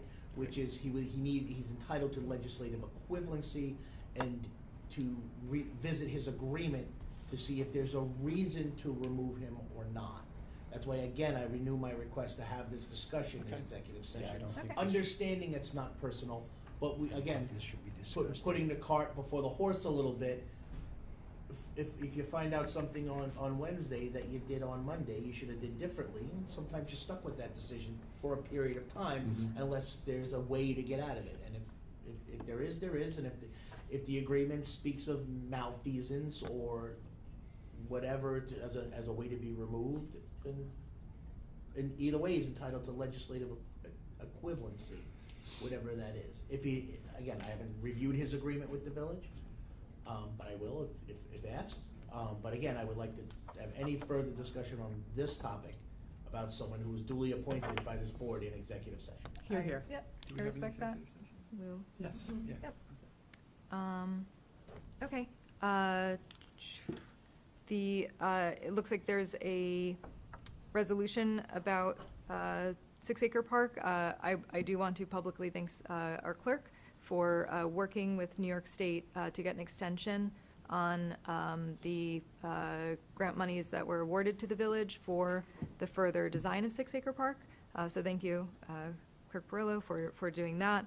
And so we can continue those discussions. Are we going to go through the? Well, so up next is Clerk Perillo, so if Very you good. have other, Let's see, that's done. I would like also to I will have a discussion with the clerk and then see how we want to move forward on the point, just as far as formatting email files for the way we receive the Board of Trustees email files. Yes, yeah, but if we can have a one-on-one maybe, and then, perfect. Otherwise, the tree committee, met and had a really great presentation from Herb, who is from the Three Village Community Trust. He presented about the Three Village Community Trust at large, but also the devining campaign that they have had for a couple of years now, which is taking the ivy vines off of trees, which is greatly helpful for the health of the tree, and also, in that not having that tree fall down in places that is quite disruptive. So that was a really informative presentation by another community group who's been tackling this, working with the clerk's office to see what kind of permissions and waivers they might need if they want to volunteer on village properties. So the next step would be, if we sort of see a green light forward, to talk to Parks and Highway, but probably mostly Parks, and start to look at any village parkland that has trees with ivy on them, so for volunteers to go and remove that ivy, so that's, the trees are likely to live longer and then be less of a burden. There's a village property, end of Avenue A, right next to my house. Mm-hmm.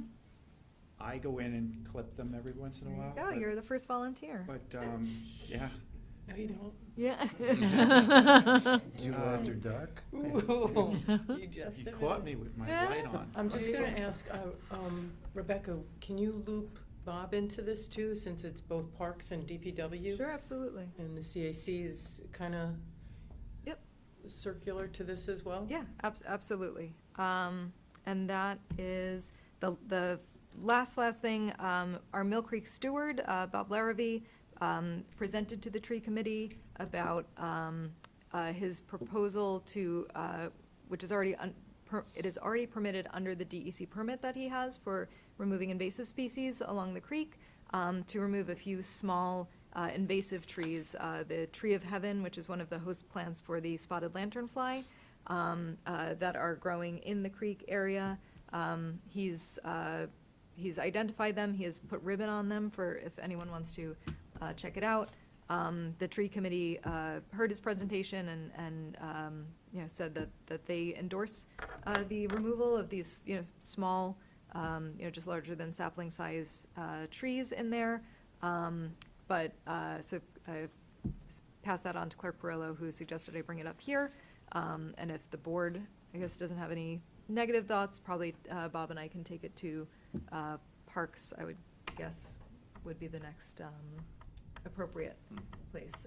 Bob Larrabee is willing to do it himself, but just want to make sure that all the permissions are in place for him. So, anyone have any concerns or? I'm wondering, it is whoever's jurisdiction it's under, is it Parks, is it DPW? So Either way, Bob's the guy. whichever makes sense, yeah. So maybe we reach out to both of them. Yep. And get some, or, either both or one of them down there, and we'll check it out, and then, Tools. it's both, yeah. Oh, Larrabee will do it. Yeah, There you go, yeah, there you go, exactly. he'll take it out. We trust him. Yes, yes, we do. And that is, the one thing so we're not approving the minutes from the last meeting? No, This no, one. It- it's Okay. all the voting resolutions take place on the 28th. Right. Yeah. Unless there was an emergency, it was like last At work the- session. At the next meeting, we'll be approving 2 sets of minutes. Very good, thank you. You're welcome. That's it. Okay. Clerk Perillo. Thank you. So just to piggyback on 2 items from trustee Cassay's report, the first one is regarding the volunteer waiver. I contacted our insurance company to find out if they have a waiver that they suggested that we use. In fact, we do. I reviewed it for accuracy and then sent it to the attorney's office and received a response from our office, from the attorney's office today. Haven't yet re-reviewed it, but that should be our final document for use with volunteers. In addition, also, I'm checking with our workman's comp provider. Okay, just to make sure we cover all the bases. Something as simple and seemingly innocuous as volunteer work, Bob, can lead to a variety of issues for us, and we're trying to avoid that. Getting back to 6 Acre Park, you saw in the packet that I included a draft resolution. It is what I'm calling a very rough draft because I'm working with the Office of Parks to formalize that and finalize that and customize it to our project, which is what needs to happen. That's one of the documents that we need to provide. The deadline date, I did get an extension. It was February 9th. It is now May 15th. Okay? You're welcome. Moving on to my report, I do have an additional resolution, and that is requesting the approval of a solicitation of an RFP for roof work. And it is for a variety of roofs throughout village-owned throughout village-owned locations, okay, including here in the village center and, of course, DPW. So the best course of action would be for us to go out to RFP on a mass basis for those, and that'll happen sooner rather than later. Because I just saw her over there. Yeah, good, perfect. See a lot, Yeah. like, suddenly you'll start noticing. Yeah. Perfect, yeah. Moving on to my report, there is a resolution regarding an IMA between our village and the town of Brookhaven for the provision of fire marshal services. This is evidently an agreement that we renew every 2 years. There is the ability for the town only unilaterally to renew it for another 2-year term. It's up for renewal right now. I checked and was told that we've only used these services once in 4 years. So basically, it is really in an emergency that we would need services of the fire marshal or to investigate fire cause and origin investigation, which would be arson type, hazmat response, emergency management, or acting as peace officers, which the fire marshals can do. Okay? New managed services agreement with ITS. I wanted the board to know that, as with various other agreements that I include as resolutions on my report, I many times negotiate the price. So I wanted you to be aware of that. I will be scheduling a meeting between ITS, Tab Technologies, and Civic Plus, and myself, so that everyone is aware of responsibilities and there is no overlap, so that we as a village don't call in one entity where another is already covering that service in the agreement, so that everyone's on the same page. Okay? Moving on to the items that we have declared as surplus, I did receive an additional set of items from Steve Gallagher, and that is 6 Big Belly solar trash compactors that are no longer functional and can no longer be used for our municipal purposes. So that'll be added on to that resolution. There is also a resolution scheduling a public hearing to codify our Budget and Finance Committee. I have selected Part 1, Chapter 7 of our code book as the logical addition spot for that, but of course, I'll be confirming that with the attorney. Going back to bids and RFPs, we do have a cleaning services RFP in progress. The capital assets valuation RFP will be noticed in tomorrow's paper. And tomorrow, we have a deadline for the bunker renovations. Have you gotten any yet? Yes. Tax grievance day, I would like to announce again, will be conducted in Village Hall on the 20th from 3 to 7 p.m. I have been creating still various forms for our use, or various documents. One of those, believe it or not, is a help wanted ad. So we have in DPW. I don't believe it. We have in DPW and parks open positions, and I have created a template for those open positions, but have also sent those to the corresponding department heads to ensure that if they have any additions, we're open to all working together, as always. And those are positions that aren't on the list, so we can go outside. Not on the civil service list, right? There's no list for the the labor position. These are non-competitive. Yes, these are non-competitive. Going to the election, June 18th, 2024, I am working on creating an updated candidates package. We have one that has been used in the past. I have updated the forms and continue to work on that, and I will make that available as soon as possible. That will also be up on our website. My intention is to create a special section on our website, literally called Election 2024, and have all the information available for both voters and potential candidates. Excellent. When does petitioning start for village candidates? I don't have that answer. I would have to check with the calendar of dates. And I'm sure it'll be on the Election 2024 site, so, Absolutely. very good, thank you. You're welcome. I've also reached out to Suffolk County Board of Elections, both in writing and verbally, because we received notification that voting machines would not be available to us. That may or may not be true, according to one of the commissioners, depending on outcomes of primaries and other voting events which were close in time to ours. So we continue to be hopeful, and I will be reaching out to the board again in early April, the Board of Elections, in early April. And in the interest of brevity, I do believe that concludes my report. Are there any questions? Thank you for pulling together those entities for these are kind of new contracts, right, that Yes. we're working through? Yes. Tab Technologies, Civic Plus, and the IT ITS. company, because it's not uncommon for some of these services to kind of, they're definitely going to interact. Sure. But overlap Right. is, They don't want to step on each other's feet. and we need to identify the right resource for the right concern, issue, problem, whatever.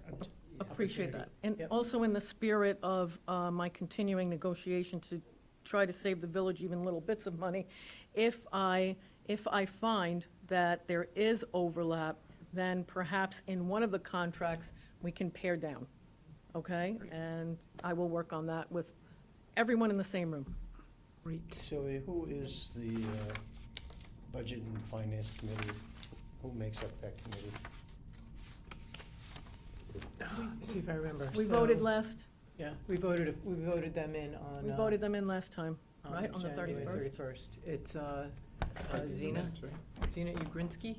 Yes. I think Renee Nicole Tidwell Palumbo is a, Renee is an Tidwell alternate. is an alternate. but attending. Irene Palumbo. Irene Rios from, Suffolk. Irene Rios, no. yes. Nicole there's one- Palumbo, Yes. Bill Gatta, Yes. Carl Jansen. Carl Hansen. Yeah, so the thing is that we don't have a code, right? We have a resolution, we have a mission statement, but we don't have a code. So this gives us an opportunity to create legislation. Any questions on my report? Thank you. Thank you. And now on to Scrooge McDuck, as I've become known, because I love spending money. Just to get into, I'm going to start with grants. I'm going to go a little out of order on my report.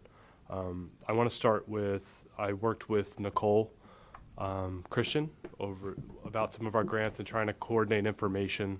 It's been a little bit all over the place, trying to parse from emails, parse from files, parse from things that recovered files, what's hard copies downstairs, to try and put all the information together in one place. And I've been working with Nicole about getting some of that information sent to me. The Treasurer's Office didn't have a lot of the grant paperwork in digital format, and I've been trying to put some of that to digital format and on a shared drive so that it's easily accessible for everybody that currently works here and in the future, so that there isn't that gap of information. Because obviously we work a lot with, there's a lot of grants that we deal with. So that is one of the things I've been working on.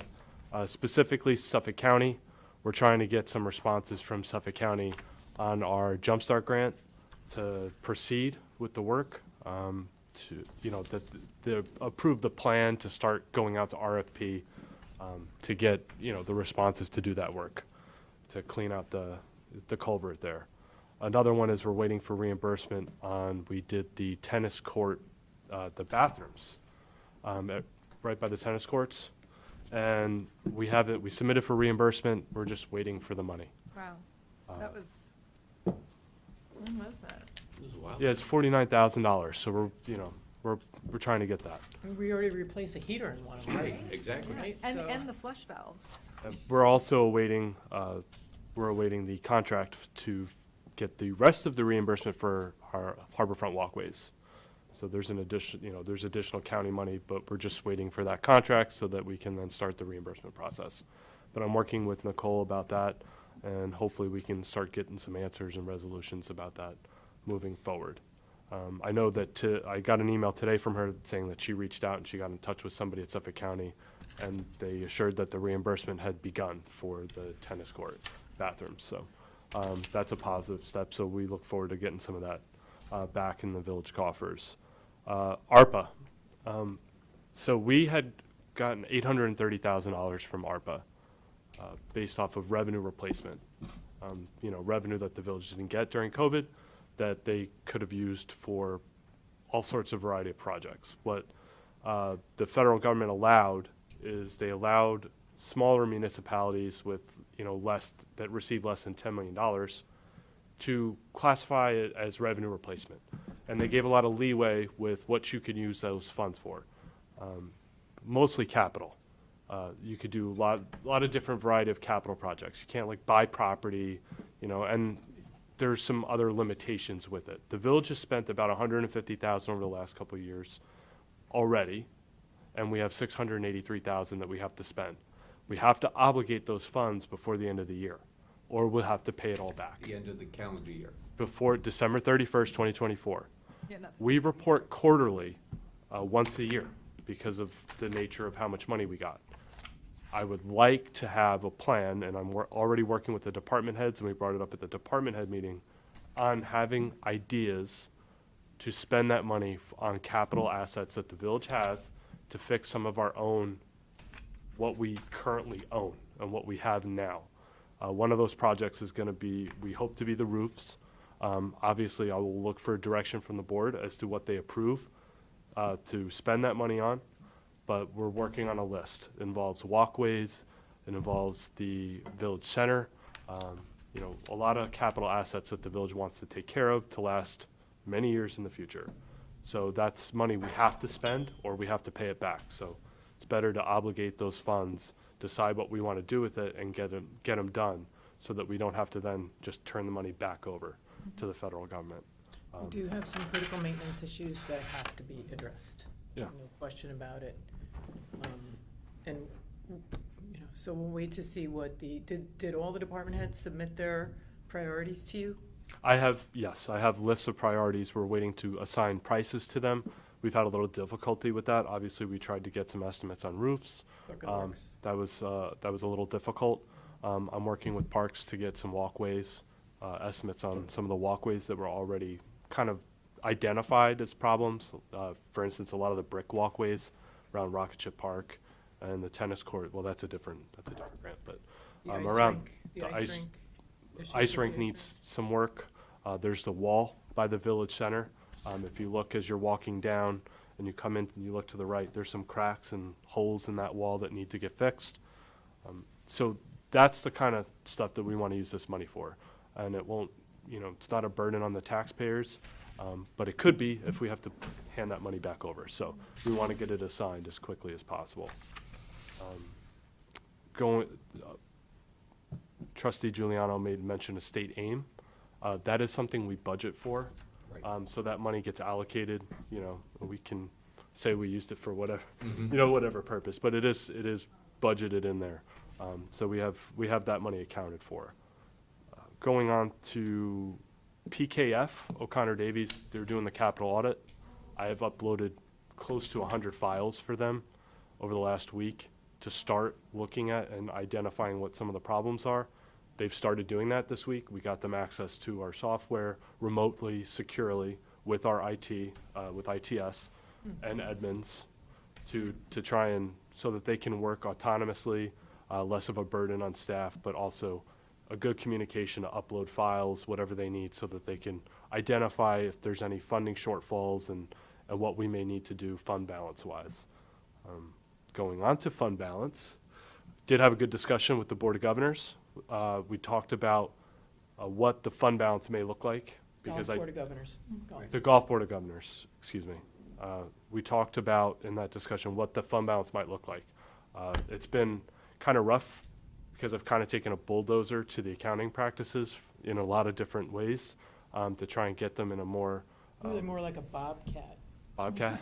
Well, either way, I'm trying to get them in a more accurate position. The golf course, what I basically did is the golf course membership and golf assessment, we had to defer a large percentage of that revenue to the next year. Golf course season runs basically April through March. So 2 months are in the current fiscal year, the 10 months are in the next fiscal year. And so that was a big change. But the positive aspect to it is on June 1st and going forward, we're going to have a more accurate picture of what their fund balance is. We're also going to have a better, I don't believe that we're going to go in the negative on the fund balance. I think that there's a very positive position where we may still be in the positive rolling forward on June 1st. So they're going to take a hit, but it still should be in the positive, which is a good. It's a hit on paper. It's a hit on paper. Yeah. It's a hit on paper because your fund balance should show what is your expendable monies, at any given moment during the year on your balance sheet. That's the easiest way to explain it. So we had a good discussion. It's going to touch the general fund as well. I'm working with Recreation over some monies that we collect now. We start collecting now that are really for next year. Farmers Market, we're going to start doing that soon for the summer. That's all next year's money. Summer camp, that's next year's money. So that's really the practices we're trying to get in here so that we know this money, this revenue belongs to this fiscal year and this different revenue belongs to this, another fiscal year. So everybody seems to be on board and understanding, so that's what we're doing. In terms of, I'm going to have one additional add-on resolution, at least one, that I know of. I'm working with Code. I found out through our co-chief Andy Owen, that the radios that they use in their code cars are becoming obsolete. Suffolk County's changing their frequency or they're changing something that requires us to get new radios. So I was working with the code department and planning and our highway superintendent. He is also helping out to secure a New York State contract. They have a public safety communications equipment contract. It's PT 68722. And we can go through a vendor to purchase radios off of state bid. I'm going to have a resolution basically requiring a budget amendment to pull from reserves. I think it's a health and safety issue. It's $11,700 or $11,170 thereabouts. So that I will be forward around once I get it all printed, and I'll send it to the clerk to distribute. And then obviously some of the more sensitive discussion is our tax levy. So doing an analysis on our tax levy in preparation for the budget, what I came across is that our tax cap that we've reported to the state has differed from what our actual tax warrant has been for 8 out of the last 9 years. In terms of, it's hard to pinpoint exactly what the problem is. I do believe that the bid assessment is a large part of that problem. The bid assessment, the business improvement district tax that we collect on behalf of the bid and then distribute to the bid after we collect the money from taxpayers. The state says that has to be part of your tax levy. That is supposed to be part of your number.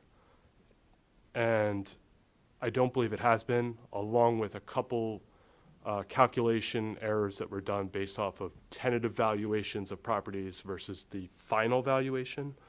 As an explainer, February 1st, the tentative valuations for all property taxes are done. There's a time period for grievances. When that's done, then they develop the final roll, which is on April 1st. So those are two things that played into this. The problem is that you have to report your budget to the state. And then the state, you lock those numbers in. So there's a trail.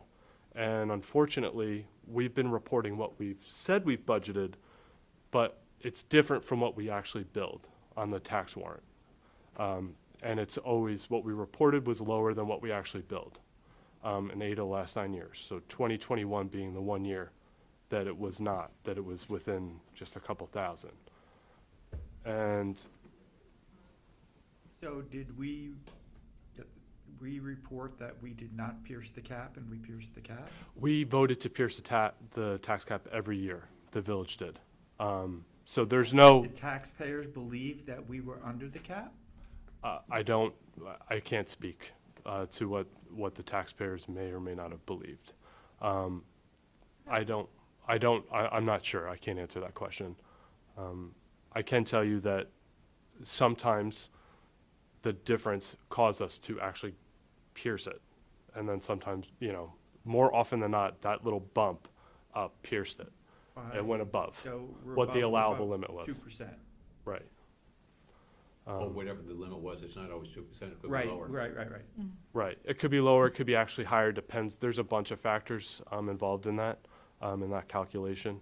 But the allowable limit, that number, we went above that more often than not because of this error. But it wasn't reported that way. So obviously that's something I'm going to fix. I've been working with Attorney Moran. I think we're at a point, and if the board gives the blessing, I'll reach out to the state comptroller's office to try and see about what the remedy is on fixing that reporting aspect and assuring them that going forward, it's going to be corrected. In looking into it, one of the other things that Treasurer Gafka discovered is that it was picked up by the Office of the Comptroller in the past, and the village was put on notice by the comptroller to not let this happen again, and gave suggestions on how to remedy it moving forward, or said, you need to correct this next year. Not being aware, we did look into possible repercussions of misreporting for a decade almost. That's about as far as we went back. So I think as a strategy, we should be upfront and honest and say, we're a new treasurer, we're a new administration, this is what we discovered. We have plans to put implementations in place to ensure this never happens again. Always better to be proactive in my eyes than reactive. But there's really I don't think the treasurer could weigh in if he chooses, but the motivation is odd, and how it happened continuously is odd. And then I believe one of the years we got the, hey, don't do it again. Somehow we were figured out how to do it right. And then the next year after that, we did it wrong again. So Yeah. whatever that motivation is, we could all speculate if it is to, even though we voted to pierce the tax cap, to maybe trick people into thinking we didn't. I don't know. Is it just a mistake? But it's the same mistake over and over and over and over. It should be, usually it's a motivation, but that's all pure speculative. But I would support Treasurer Gafka's idea that reach out to the comptroller and say, hey, this is what we found, and we're correcting it. No need for you to come look. Yeah. We'll see where that goes. Purely by accident, I came across emails from 2019 that basically the state audited the village's tax cap, which they do. They, they did it for me when I was in Greenport. They sometimes randomly pick a municipality and they say, hey, let me see all your documents on how you came to your tax cap. They did that in 2019, and they said, the bid has to be part of your levy. You need to fix it going forward. And it happened again in 2020. They said, the bid is part of your levy. You have to fix it going forward. 2021, the taxes were correct. 2022, 2023, they were not. So I don't quite. As far back as 17? The tax bills created in 2015. That's where I stopped. I stopped going back, and I'm relatively sure it goes back farther than that. But in part of the email, they did state fix it going forward. Fix. You pierce the cap, fix it going forward, and that was in the emails back and forth. So I don't necessarily know if there's like this, any major repercussions, but I do think we need to get it corrected, and we need to get it on paper corrected. Ahead of it too, yeah. Right. Tied in with that, I'm going to be asking you guys, as a board, to allow the treasurer's office to formalize the beach restoration tax. In my research, we break it out on the bill, and I've discussions with Trustee Giuliano, because, you know, he has a great memory going back. And we break it out, the beach restoration tax, but it's not formalized. It's just a display piece to kind of show what the village collects that they should be putting towards the beach. I would like to formalize that via resolution. I'd like to restrict those funds and have basically a transfer and a special line in the capital fund to start putting that money away. As we see, the beaches need capital. I mean, they face an assault from Mother Nature every single year in various different ways. So we've been collecting that as a tax, as a separate line item, revenue line item tax. yeah, but it is not a separate tax. But it just falls within the tax It is part of the property levy, tax. right? Yes. So we just, But identified differently and separately on the tax bill. Right. With, I don't believe, any check on whether or not that money ever was moved around. Is that correct, Steve? I found evidence. would you call it a capital reserve?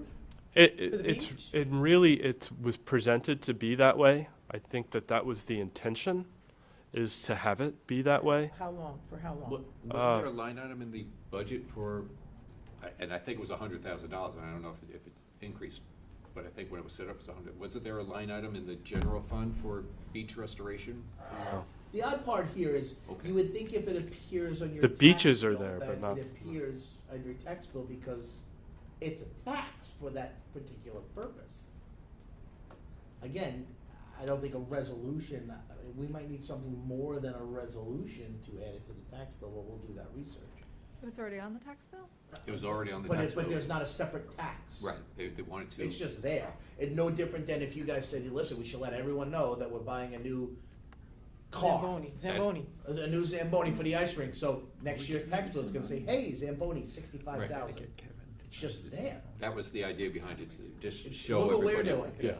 Which- And in the very least, I would like to formalize that transfer and move, as the spirit of that money was to move it to capital for capital projects.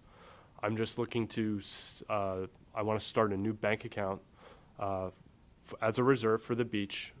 It'll be a capital bank account kept separately from, it'll be classified differently as the rest of them. Sure. Now I'm thinking about it in my brain, wouldn't it be simpler to just remove it from the tax bill and create a budget line for it that puts the money where it's supposed to go, and the budget line and accounted for, and, 'cause I don't think you just get to throw things on the tax bill. We can certainly do that. That's another option. How much is it? Is it a percentage or? It was originally started off as, based on the records I could see, as $100,000. Split between all the taxpayers. Right, Right. right. It's part of the total levy of taxes. So if you want to raise $6 million, 100,000 of that 6 million was for beach restoration. But not a separate tax for that. It's not a Right, separate tax. Part For of the instance, general fund. we talked about it Pulled out earlier, of so the it's, No, I income. understand, yes. just to yes. bring it home. So we talked about earlier, if the village created its own garbage tax and it cost each taxpayer $60, it would be garbage tax 60 on Right. your tax bill. But that's not what this is. Right. So it's probably just take it off the tax bill. Was this more like what you get from the county, and it pulls out, the police tax, the college tax? No, because that's an actual tax. That's an actual That's an tax. actual tax. This is just an accounting of the money. It's Yes. just, hey, we Yes. took this money on your general line and this is how much it Got is. Yes. I mean, if you're It's at, informative. It's not a bill. Right. right. But you don't, Something. Yeah. you can't tell when it started? It goes back at least 15 years or so. It may go back further, but I couldn't find any records of how far back it goes of the presentation of it in this manner. But it is just part of your property taxes. I mean, if we took it off, that money would just, instead of being presented as a separate line, would Right. just be part of your tax There's no bill. accounting of how that 100,000 that was allocated or looked like it was a beach tax, how it was actually spent. No, not formally. Sometimes that money was moved into capital, and then sometimes it was recorded that it was moved into capital, but it never actually went into capital, the cash, which are some of the things that I'm trying to correct. That's the beach restoration part. On top of that are parkland fees. Also, similar problem. We collect parkland fees based off of developments that where I believe the building and planning department deem, because of the size of your development, we need to have an appropriate amount of parkland created. So there's this fee that you will now have to pay. Going through emails again, I came across one that stated that parkland fees we collected in 2018 and 19 were allowed to roll into fund balance. They weren't separated and moved over to capital. That is something I can fix. It's going to take some machination, but I can fix it. There was an additional fees in 2020 and 2021, $175,000 worth, recorded that it was moved in capital. It was told to the administration via email that it was moved to capital, but the money never went to capital. Cash never went. And that is also something that I can fix. It's just, obviously this all has an effect on the general fund cash flow. There are plentiful problems where the general fund owes money, to capital. So for the outside observer, we had all this money, extra fund balance or whatever you want to call it, but in reality, it just wasn't allocated properly. some of it, yes. And the million-dollar question is, the auditors? Yeah, that's what I was just Well, gonna ask. The capital auditors are going to be taking a look at some of this. It's going to be within their purview. What about the As to our actual auditors, Independent auditor. when I brought it up to the independent auditors that the villages contracted, Cullen Danowski, the tax issue, the parkland issue, the rest of this, they didn't know what I was talking about. They were unaware. Is it something they, in the work that they were contracted to do for the village, should have noticed? In my opinion, yes. Is there anything, if the village was paying auditors to do work that they weren't doing? This may be something we should take offline. Yes. Yeah, A so- contract issue, but So, problematic in its grand scheme from top to bottom. so those are some of the things that I've been trying to fix and come up with ideas. So I will be presenting. Yeah, go ahead. Let's clarify this. The money's all there. Correct. So it wasn't said, oh, I moved it to capital and then it was moved. And then it just disappeared. It just moved. No, this is The money's there. this is It's shoddy work. process issues and actual following through on the work. Process issues. So if it was not on the right lines, do we have problems with the controller down the road here? No, because what the treasurer's office seemed to operate on is do to, do from in the past, and this goes back. I mean, Say that again, it's called a do to, do from. okay. Right, so if one fund, so we have multiple funds. We have the country club, general, Yeah. trust and agency, and capital. Those 5 funds sometimes owe the other funds money. And sometimes in the recording of work that needs to happen, you create what's called a do to, do from on the accounting basis. That says that the general fund owes country club money. And you have to clear it. You have to actually move the money to clear when you set those liabilities up. It didn't always happen. We had some, and you can see it on the balance sheets when you look, that the do to, do froms, you'll see them listed. You had to physically move the money, not just on paper. So if it was an account 001, you had to move it to 002 for it to be real. Correct. Yeah. Got it. And No matter should it have been on the tax bill. Got it. right. So those are all things that I'm trying to correct. And And when can we expect to see, as a board, the final audit for 2023? just have some papers to sign. I finished the adjusting entries. I've got the auditors to agree, our trial balances agree. There was a kind of an error. Our balance sheet wasn't exactly tying out for a couple years because something wasn't done on a hard close a couple years ago that was causing the balances to be out of balance. I have fixed that, and so now they're all in balance. our liabilities and fund balance tie to our assets. So there's no issues with that. So we just need to sign some papers and get it back over to the auditors, and they'll release the final financials, which will then be released. And they'll come and Yes. present to us? We will schedule them to come and present. Okay. All right. And the last thing, I promise I'm done, I'm working with all of the department heads on the budget. So I've met with most everybody. I still need to meet with Recreation. I still need the final numbers from Highway, but they're just about done. And I'm going to meet with the Country Club next week, and we're going to start hammering out budget to have a tentative budget to everybody by early March. It's due the 20th, but I want it before then. I want it to be done by work session to present it at work session in March. What do you do with all your spare time? Yeah, I was gonna say the same thing. Build Legos with my 5-year-old. Literally. Do you have a Legos. cot inside? You do go home, right? Yes, yeah, I go home. Thank you, Steve. Are there any questions about any of this? No, thank you for your work. No problem. Okay, next is, He's done. How do I follow that? yeah. Yeah.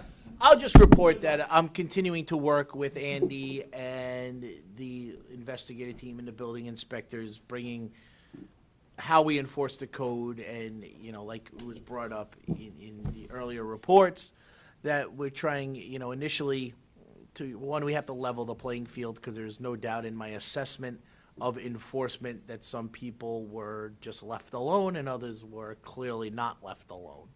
So in that, and that's reported not just on what you see on paper in the courts, but it's also reported by the inspectors who I've spoken with and spoken to about how come you did this here and not over there? And the answers were scary, like we were told to leave that alone. So we're leveling that playing field, trying to bring everybody into compliance, with like the carrot and the stick. You know, listen, you know what you have, you know, here's a copy of the code. Then the next letter says, hey, these are the list of the violations that we've identified, please come in.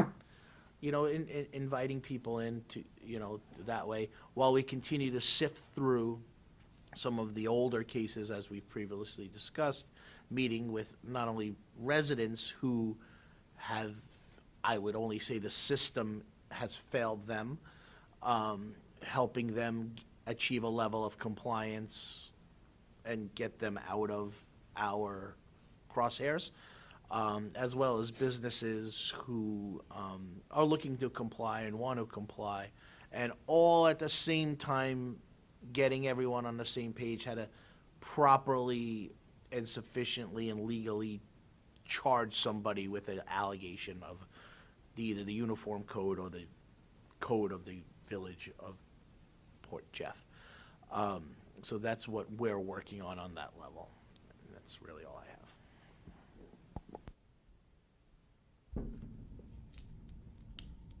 I have a question.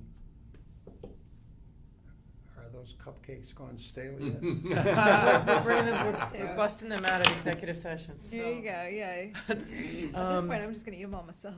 They're very So, tempting. I'm smelling them here. Sylvia, do we want to talk about, do we want to go into this board discussion about, any discussion about the Parks and Recreation Advisory Council change of amended code there? Well, we did have at our meeting on January 31st, we decided to redact number 4 from the original law, which read, the original draft law, which read to recommend to the Board of Trustees modifications made to the room rental fee schedule via written appeal made to the Parks and Recreation Advisory Council. Mm-hmm. So we redacted that. I included that version plus the corrected version, if you will, the updated version, in all of our packets. If there are 2 options, there's either board discussion or there isn't, and then we proceed to the resolution at the next upcoming meeting to approve with the redaction per the updated. And I've already crafted that resolution. I believe it was one of the resolutions in my report. And this has gone through the public notice process and public hearing and public comment, welcome, and Yes, we're in the correct. middle of this right now. Okay. Yes, Mayor. So as it stands, it's with the redaction? Correct.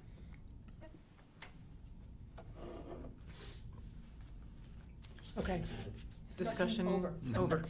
That's all I have to say. Okay. Okay, next on the agenda, do you want? So next on the agenda is an executive session wherein we will discuss the specific performance of a particular employee and also pending litigation. And may I have a motion at 8:31 PM to enter into executive session? Motion? Thank you. Second? Thank you. All in favor? Aye. Aye. Motion carries. I could say something. We, Should have said to enter a brief executive Who's session. moving, all of us or them two? we are, we are. I should have said a brief executive session. Yeah, but there's cameras. Yeah. Well, you want to stay until we come back, right, Zena? I don't know what they want to know. Yeah, I do.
Okay.